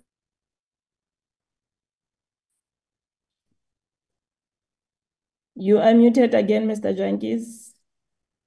Okay, sorry. I hope it was not too long. I was saying this is the strategies, that issues that we want to raise with the committee going forward. Just a specific point before I bring Professor Mohammed and Dr. Olandi. It's an issue around the Section 77 and Section the bill and all of that. I think what generally, Chair, what happens that there are bills which are seen not to be affecting provinces, which has to be processed in a particular way. The bills that are forced to be has to be processed by like 76, which are required to be processed in that regard. And I think the distinction has always been, can the NCOP committees influence some of this bill, and what way can influence some of this bill? And I think we can again unpack this more detail in that regard. But my understanding is that the money bills are Section 77, which a lot would be considered as bills that not processed in a way that by Section 75 of the Constitution, which are somehow seen not being impacting provinces directly, but has been debated to say how the select committees can influence.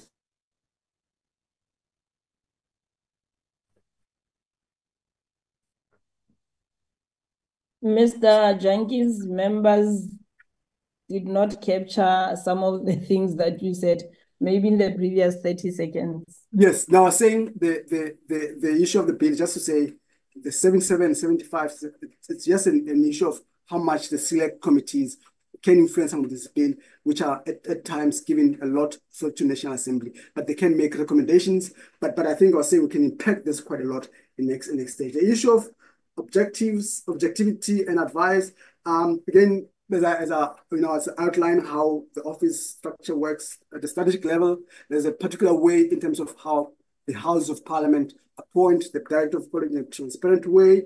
The Act does provide clear mandate on what we have to do, and in particular, in my view, that protects the office from any undue influence. And also the issue, that's more at a strategic level, but also we account to the Houses of Parliament. We account to these two houses, select NACOP and National Assembly. The office is required to account to those. In a specific mandate, we need to get budget to do our work. At the operational level, we do a lot, try to make sure we provide evidence analysis we do, and also compare ourselves with different similar entities. And we also put our work out there for criticisms, and we do take those criticisms, particularly that we are more of a research-based entity. And we are happy to unpack this further with the committee the next week in terms of how have we seen our impact or our role supporting Parliament over the past few years. I'll stop there, Chair, and ask the deputy directors to come in and other team members also specifically deal with some of the questions. Let me start with Dr. Orlandi. Dr. Orlandi, do you want to come in? Thank you. Yes, thank you, Dumisani. I will respond to Honourable Ryder. Honourable Ryder, it would be my pleasure to demonstrate the documents and actually how to use them, not just during the budget process to approve the bills, but also during the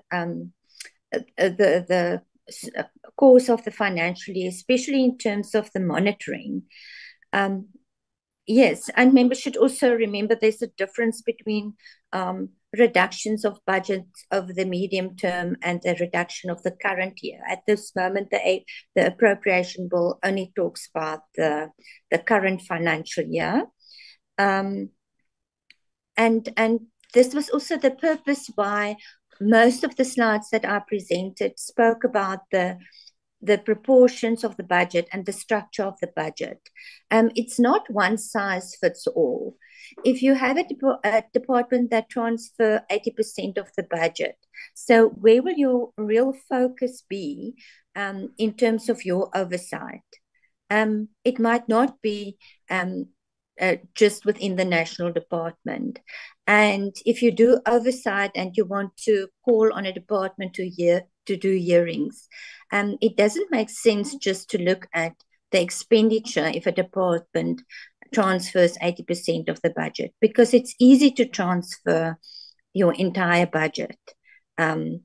So one must really try to learn how to determine where to focus in terms of your monitoring and your oversight. And I think a workshop on all these documents and how to use them and how to determine where to focus your oversight will be very useful for this committee. And members will also have to realize that if departments come to the committees, they will always ask for additional funding. But members, you will see now during the medium-term budget policy statement and the adjustments budget, those departments that's actually asking for more money, you will find now in the adjustment how they shift money, or they even surrender money to the revenue fund that they didn't use. And you will also see how they roll over money from the previous financial year that they couldn't spend.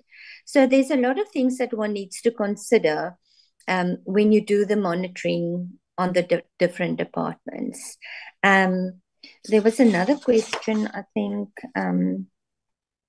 in terms of the informal settlements, there is a grant for informal settlements. It's the Informal Settlements Upgrading Partnership Grant, but we just highlighted that in this budget that money has been reduced for that grant, and it has been moved to the city's public employment program. So one would actually have to make further inquiries. We will have to ask the Treasury for the reasons for this movement of this money. It might be that the Informal Settlements Upgrading Partnership Grant didn't spend the money efficiently in effectiveness. We don't know, because also the monitoring or the reporting on conditional grants is actually not in such a stage that one can really do proper monitoring, specifically on the non-financial information. It's very difficult to get quarterly information on the performance of conditional grants. Thank you. I will hand over to my other colleagues. Siraj, you can come in. Thank you, Dr. Jantjies. With your permission, Honorable Chair, I'm going to address some of the more general questions around issues of affordability, levels of debt, and the overwhelming problems that we have in terms of development, in terms of having adequate social spending, and also dealing with unemployment. I'll try to do that fairly quickly. I think Dr. Jantjies has already spoken a lot to our approach and the way we think about that. I think I'd start with saying that if we look at the PBO's different areas of research and then the inputs that we provide to support both the Finance and Appropriations committees, we do work to look at where efficiency and improvements can happen within government, where savings can happen. And I think a lot, and that's really important for thinking about affordability and improving things. But also we look at, especially with regards to what the Finance Committee does, but I think that's got a huge impact on appropriations, and appropriations committee members should pay attention, is thinking through what the fiscal policy framework is, and to draw attention to the fact that often to improve the situation in government, either to improve management or administration or to fight corruption, as we saw, for instance, with the Zondo Commission, how much it costs, we sometimes have to spend more money. And I think there is a problem in government where we think about expenditure by the general government and overall within government as not as an investment but as consumption, and we think we're just consuming that money away. We don't actually realize that over time there will be returns to those investments. So in order to fight corruption or in order to improve spending, we may actually have to spend more, and the approach where we say, well, you can't spend your money or you don't seem to be spending your money well, comes with budget reductions or transfers or reallocations, is not always the most fruitful way to deal with that. Secondly, I think, as Dr. Jantjies was saying, we need to think about debt, and within that thinking realize that government operates not like a household that has a very limited impact on the economy and limited fund revenue raising abilities, and that the operations of government, the efficiency of government, but also the amounts that government spends into the economy, whether it's in infrastructure and development, whether it's the provision of services and improving the systems of education, health, and delivery, those are also investments in society. And if we think about what that could do, if we think about debt over GDP is a ratio, and if government's work manages over time and over a period to support the development of the country and to help it grow through, for instance, employment creation and investment, then our debt to GDP level will lower. And so the ways that we use words like sustainability should really be considerate of that, because there's often this just notion that if the deficit's going up and if debt's going up, that it's unsustainable. But we need to actually look at what, as Dr. Jantjies said in the beginning, are we aligning our budget with our developmental goals? Because the success of the development of the country is going to deal with problems like reducing debt to GDP levels, but also in terms of employment. And as we employ more people and as we develop to be able to do that, we will see that the economy will grow further, but also the requirement to provide grants will decline. and the kind of revenues that government gets will increase. So we need to actually see our project and our oversight role and the role of appropriations as linked to this overall development project and aligning budgets to that. And so the notion, I think, of worrying about spending because we have so much debt has to be contextualized in it. I'm not saying we can go and spend wastefully and spend as much as we can and provide, every household with the best of everything at the moment, but we can actually improve the resilience of our households to the kind of crises that we keep talking about, the pandemic, possibilities of pandemics, the environmental crisis, the global climate change, the floods, the fires, the other kinds of negative events we're seeing aligned with that. We really need to think about those kind of contexts as well, and you'll see that present in many of our presentations. So I think that overall the kind of more general point I wanted to make, and thank you very much. I'll pass on to any other colleagues who want to. Thank you so much, Prof. Busi, do you want to come in? Yes, please. Yeah, I think most of the things have been covered so far. I just wanted to really briefly touch on SRDs and the question of disabilities. As members may be aware, the National Treasury has been undertaking a project on gender responsive budgeting. And so these questions of who is included or how this gender responsive budgeting will be undertaken actually is where these kind of questions about people with disabilities actually falls into. So I think, as Treasury continues to develop their gender responsive budgeting framework, this is where those inputs about how are we making sure that we're including everyone into how we think about budgets and how budgets impact people. So I think, that is a very important question about how the budget impacts different people in South Africa is something that we continuously have to think about in terms of race, in terms of geography, in terms of age, and so forth. So definitely a conversation that we can take forward. In terms of the grants, there was a question about how to fund it. And of course, within the framework, I think, as the people, we produced a number of alternative ways and including this idea that Suraj and Dipsani have already spoken about investment and thinking about SRD as an investment. So a recent paper actually by Borat and Kola, which was published in June 2024, actually shows the labor market impacts of the SRD. And what they find is that the SRD grant has positive impacts on labor market participation. Similar studies have been made in South Africa actually in the past, where, for example, there's a study that shows that women who receive child grants, for example, are 15% more likely to try and find employment or end up in employment.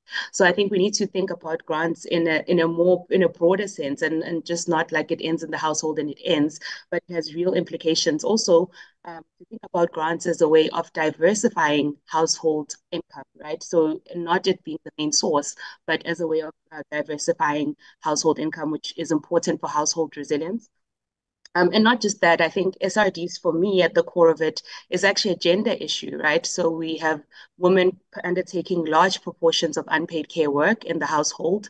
And, Black women, for example, and colored women have the highest unemployment rates.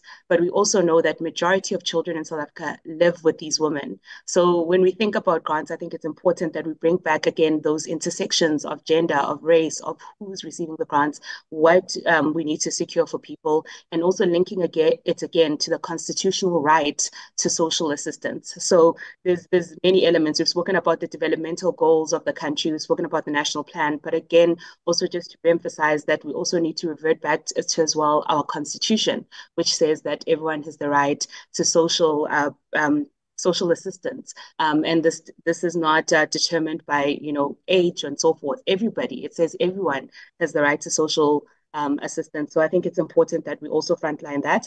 And lastly, on the question about informal settlement, Of course, informal settlements are going to be continuously growing in our country, and it's really a macroeconomic indicator, right? And at a localized level. So where people are obviously not being able to access opportunities, they migrate to different parts of the country. So actually, part of the way of dealing with the informal settlement question is actually a question about localized development, right? People are moving because of the current system, and how do we make sure that people live in communities that are developing, where they can access the resources they need, their basic needs, are able to access jobs and so forth. So not to think of informal settlements as the problem, but rather to think of them as an indicator of a broader problem, which requires actually a macroeconomic shift, which Suraj and Sani have already highlighted on. So I will leave it there, because I think we can go on and on about the SRD and how to fund it. But just to summarize, to say we must continuously think about how revenue and expenditure are regenerative. And like Suraj said, it's not just consumption, it is actually an investment in most cases. Thank you, colleagues. Chair, before I give it back to you, let me just touch on some of the few points that I noted, which I think we were also asked quite strongly. The issue on employee costs, it's a very important point in our view that we need to think about carefully, because on the one side, we've got so much service delivery requirements, which it's not been really fully realized. And when we debate about the level of employee costs, where is it high, it has to have a clear context what we mean by that. And I think we wanted to highlight that. But for me, it's very important to look at it in a broad context, how we ensure productivity we get it from it, but also recognizing that pay as you earn, employee tax is one of the most contributing factor in the budget itself. So let's look at it broadly, not just narrowly. But I agree, we need to get productivity from such spending. But I think for me, most important thing is that we see so much. Okay, you see so much service delivery requirements. And somebody coming in, think it's not right. All right. Should I continue? Yes, let me continue. All right. That's that. And then the point around underspending, we've done some work on underspending. We'll share with you, Chair, especially on some of the key areas over the recent few months ago. The last point is what can be done differently. We feel there has to be things have to be done differently. We agree. And in my view, one of the areas that we need to do differently is really take evidence that shows that our current fiscal strategy that we have over time, if you take evidence of the outcome of that, we would have to review it if we are going to realize the president set out a clear, developmental or objectives for the next term. In our view, something has to be done differently. It's really review the current fiscal strategy if we are going to realize those. Secondly, from oversight perspective, there has to be a more information provided in the budget documents, which empowers Parliament in terms of how the budget is likely to impact the economic development, employment, and poverty, but also before even or also ensure that we get more information in our view, which doesn't come across strong, and it has to be explicitly mentioned in the budget. We'll stop there, and more input will give next week, Chair. And thank you so much for the opportunity. We're very passionate about this work. Thanks so much, Chair and members. Thank you. Thank you very much, Mr. Jantjies and colleagues. Honorable members, is there any follow-up or submission that maybe you would want to come up with at this moment?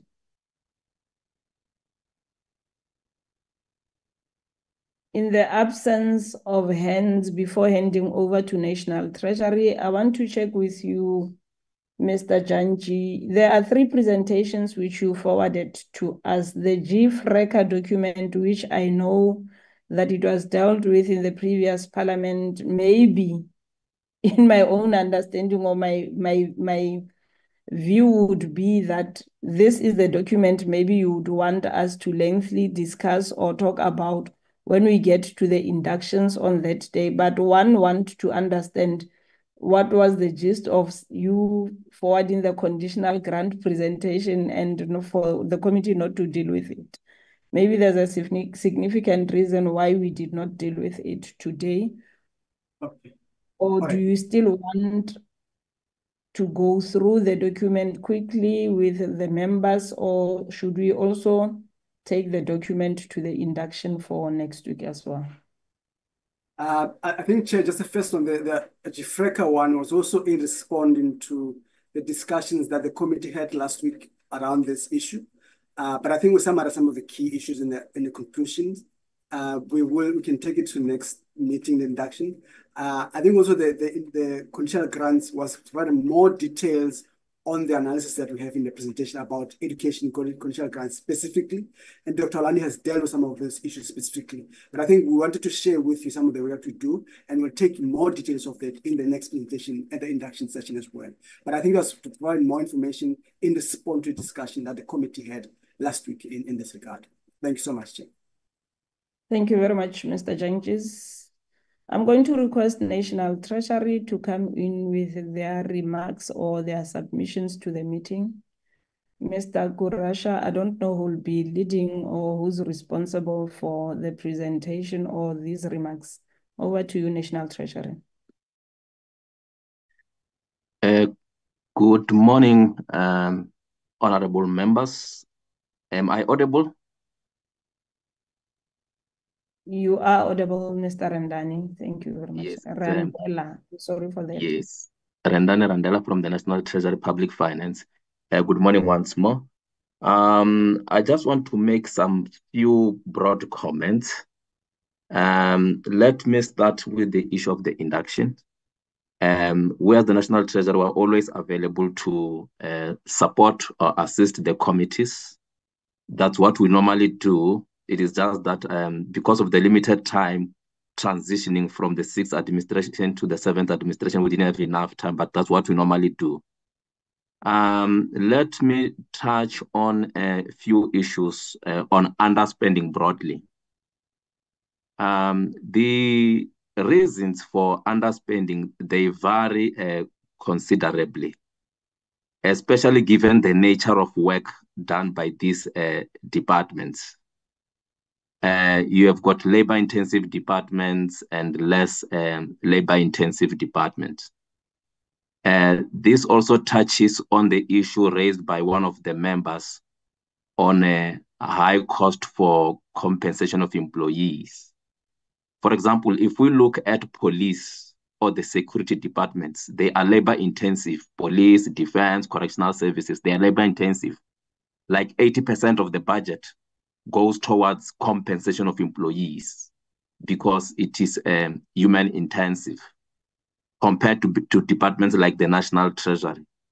So you'll find that for those departments, and again, given the number of employees that they have, the ones coming in and going out, you find that underspending sometimes is due to vacant funded posts. And with security departments, unlike with the general public service, where you can employ any time of the year, those ones, they do them through the enlistment. So, and again, procurement delays is some of those reasons that causes underspending.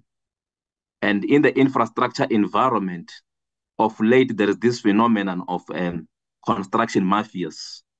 Those are some of the reasons causing the underspending. In addition, when it comes to the grant space, you find that some departments don't comply with the grant conditions, and they even fail, even after being supported, like them being provided with remedial actions, they still fail. So that's on underspending. Linked to that, some of the cuts imposed, they are informed by underperformance or underspending. This will also talk to the issue that I think Dr. Yolandi of the PBO touched on urban settlement development grant. It has got a history of underspending, including the CWP Community Workers Program in COGTA. This touches on the issue that Honorable Ryder raised. So the budget reductions imposed on those, they were directed towards the Public Employment Initiative. there's an allocation of 7.4, in the appropriation, there's a figure of 7.4 billion. What we normally do, as per the Money Bill Amendment Procedure and Related Matters Act, we provide quarterly expenditure report to the Standing Committee on Appropriations. And we make presentations on a quarterly basis, presenting the spending outcomes. That shouldn't be looked in isolation from monitoring and evaluation, but that's the function of the Department of Planning, Monitoring and Evaluation.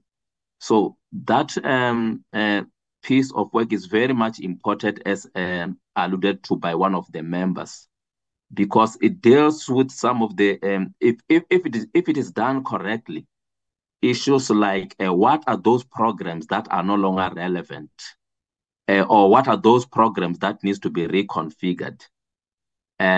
It's a work of the DPME and should not be looked in isolation to the work that we do of monitoring expenditure. And then lastly, back to the issue raised by Honorable Ryder, he made reference to the budget review and the estimate of national expenditure. Yes, estimate of national expenditure is a very big publication, 1,080 pages or so. It's very intimidating. But as part of the induction, we can take you through in terms of its structure.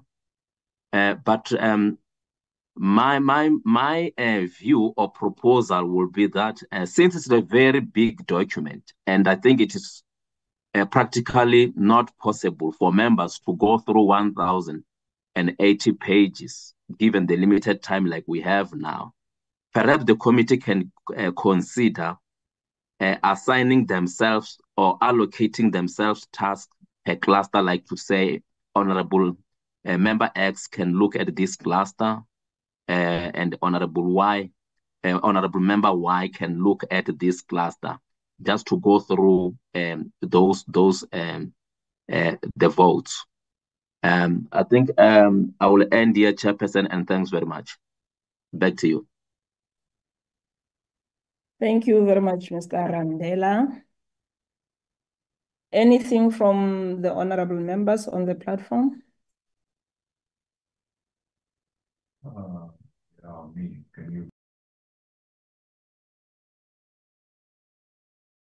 Chair, if I could come in, please. Sorry. You may, Mr. Randela. Great, thank you. I hope we don't get feedback.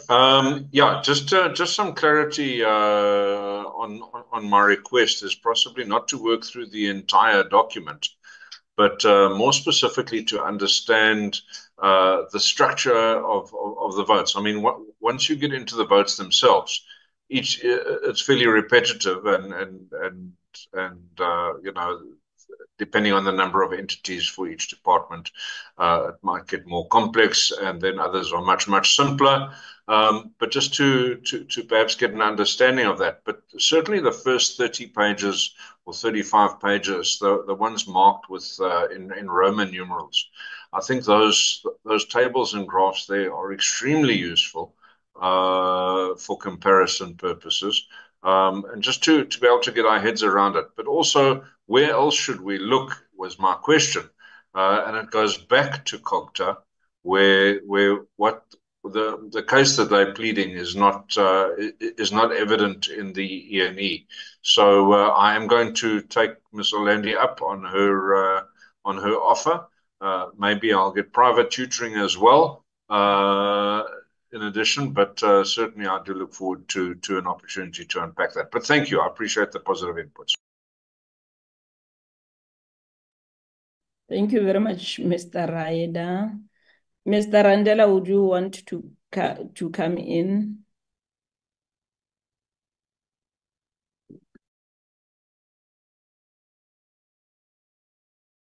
Yes, Chair. Specifically back to Honorable Ryder. You are muted, Mr. Randela. I can hear it. Am I muted? Am I audible? You are audible. Sorry, Thank William. you. Sorry, honorable members, am I audible? You are audible, Mr. Randela. You may continue. Okay. Back to Honorable Ryder. I know Honorable Ryder through DM Sarupin. You made a request, and I requested. I forgot. I think Stein, but I forgot the name, to get the presentation that you were referring to made by Cocta, so that we can assist in that regard.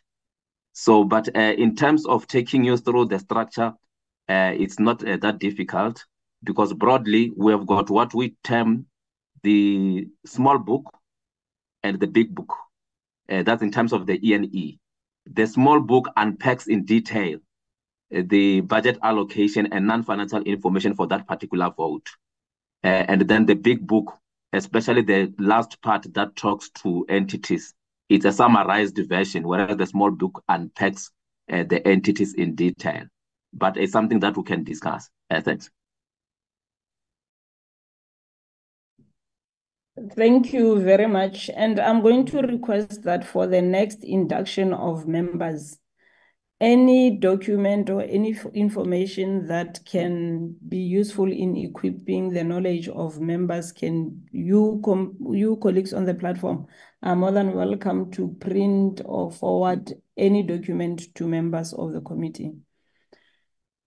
I think we have come to the end of the engagements with members. We have one item left on the agenda, which is the consideration of the minutes of the previous meeting, which necessarily do not need the participation of PBO and National Treasury.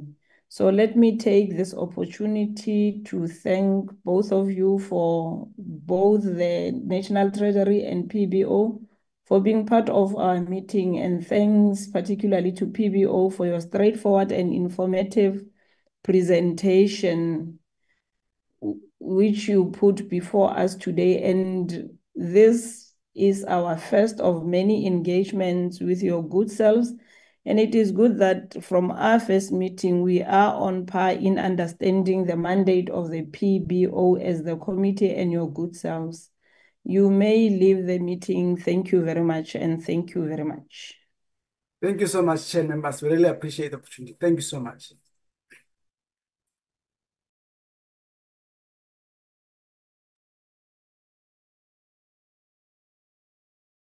Mr. Nodada, I'm going to request that you lead us on the draft minutes of the previous meeting. Over to you. Thank you, Chairperson. Chairperson, we have got two sets. The first set that we are going to deal with is the set of the 16th of July. The second one is the 17th of July, but we are going to start with the set that is on the screen. Thank you, Chairperson. On this day, the committee was briefed by National Treasury on the appropriation bill. Thank you, Chair. We are on page 1, attendance of members.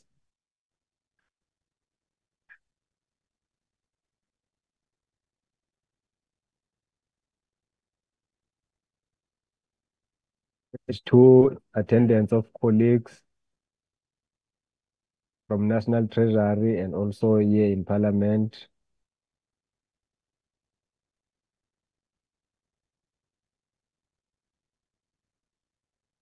Page 3 is the introduction, followed by the presentation by National Treasury on the appropriation bill.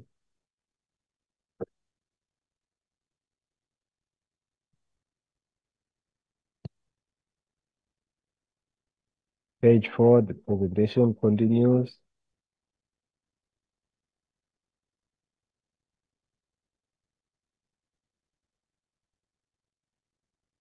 Page 5, still the presentation and deliberation.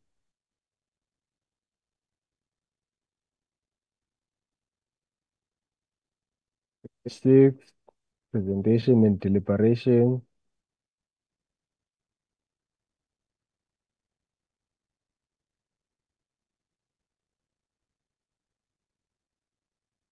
7, presentations and deliberations still.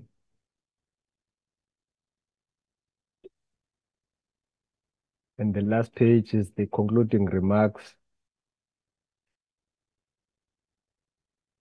And the meeting agenda at 3:12. That's the end of the first set, Chairperson and honorable members. Thank you, Chair. Are there any corrections to the meeting, to the minutes that has just been presented to us, colleagues?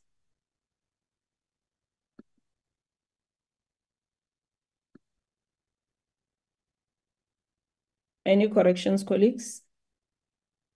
In the absence of corrections, I'm going to request members to indicate whether they adopt or they do not adopt. Is there a mover for the minutes put before us?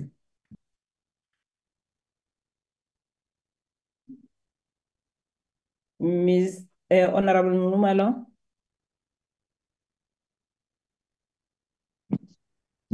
Honorable No, thank Numalo? you.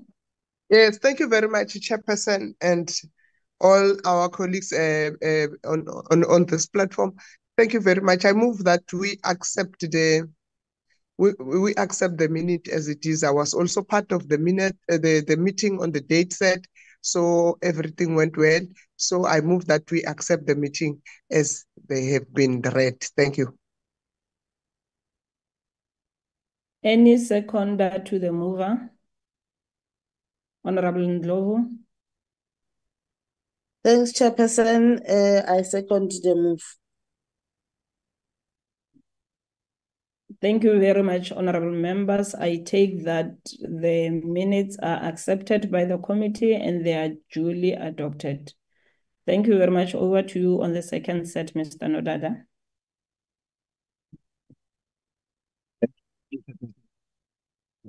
Chairperson and honorable members, the second set of the minutes dated 17 July 2024 been loaded on the screen. On the day, the committee was briefed by the FFC on appropriation bill. Thank you, Chairperson. This is the page 1, attendance of honorable members.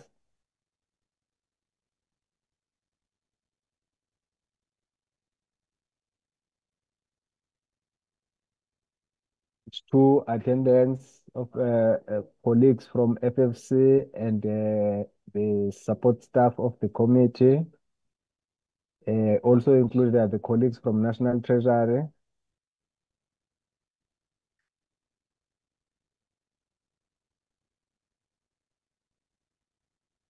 Introduction on page 3, followed by the presentation by FFC.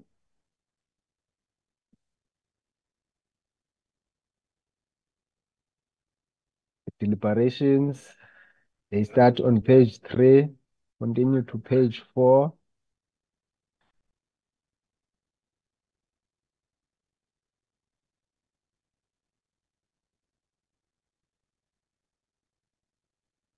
Page 5 is the deliberation still.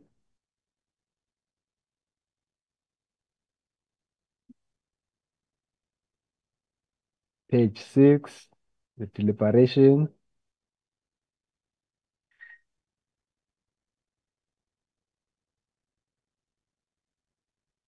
Deliberations continue to page 7.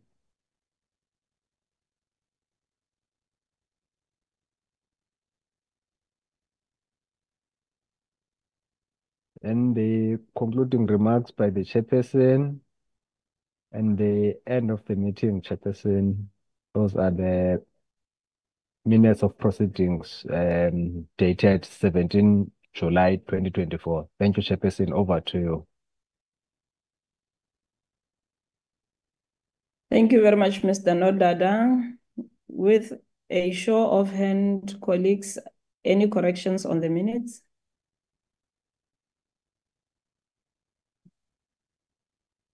In the absence of corrections or any input, colleagues, Is there a member of the committee who would like to adopt the minutes?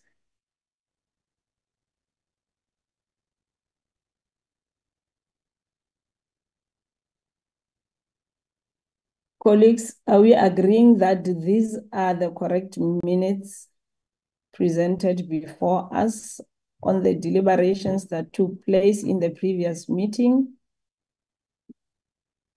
If not, colleagues, I am expecting members to make their inputs in correcting their minutes or taking out what you think is not appropriate on the minutes or adding on what is missing on the minutes. Failure for members to do as such, I'm expecting hands to adopt the minutes as a true reflection of the meeting that took place on the said date. Honorable Ngumalo.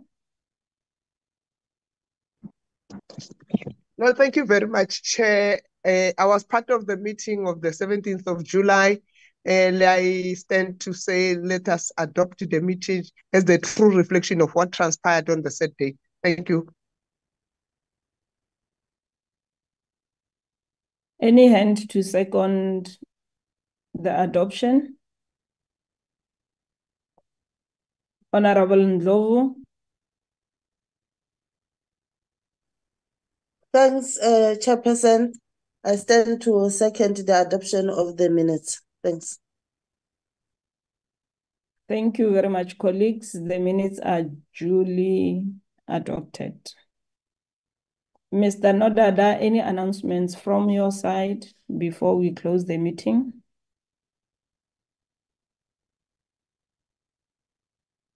Thank you, Chairperson. Chairperson, just a reminder about the committee program for tomorrow. The committee is going to conduct public hearings on the appropriation bill. We received submissions from COSATO, Equal Education, and also Equal Education Law Center. They've indicated that they would like to address the committee on appropriation bill. Earlier today, I forwarded the submissions to members, but later today, I will send the link together with all the documents relevant for tomorrow's meeting, Chairperson. Thank you.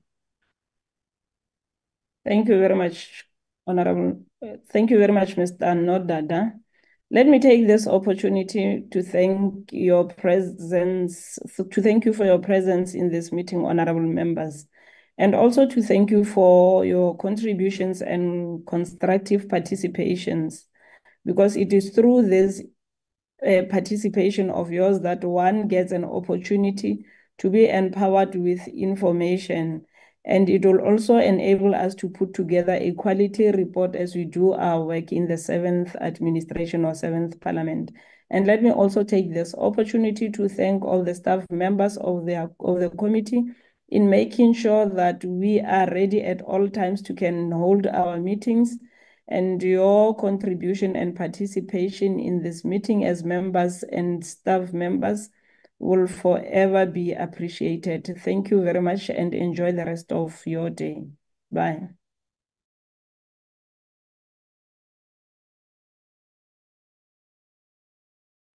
Well chaired, Ms. Lekhwase. Thank you. Thank you, colleagues.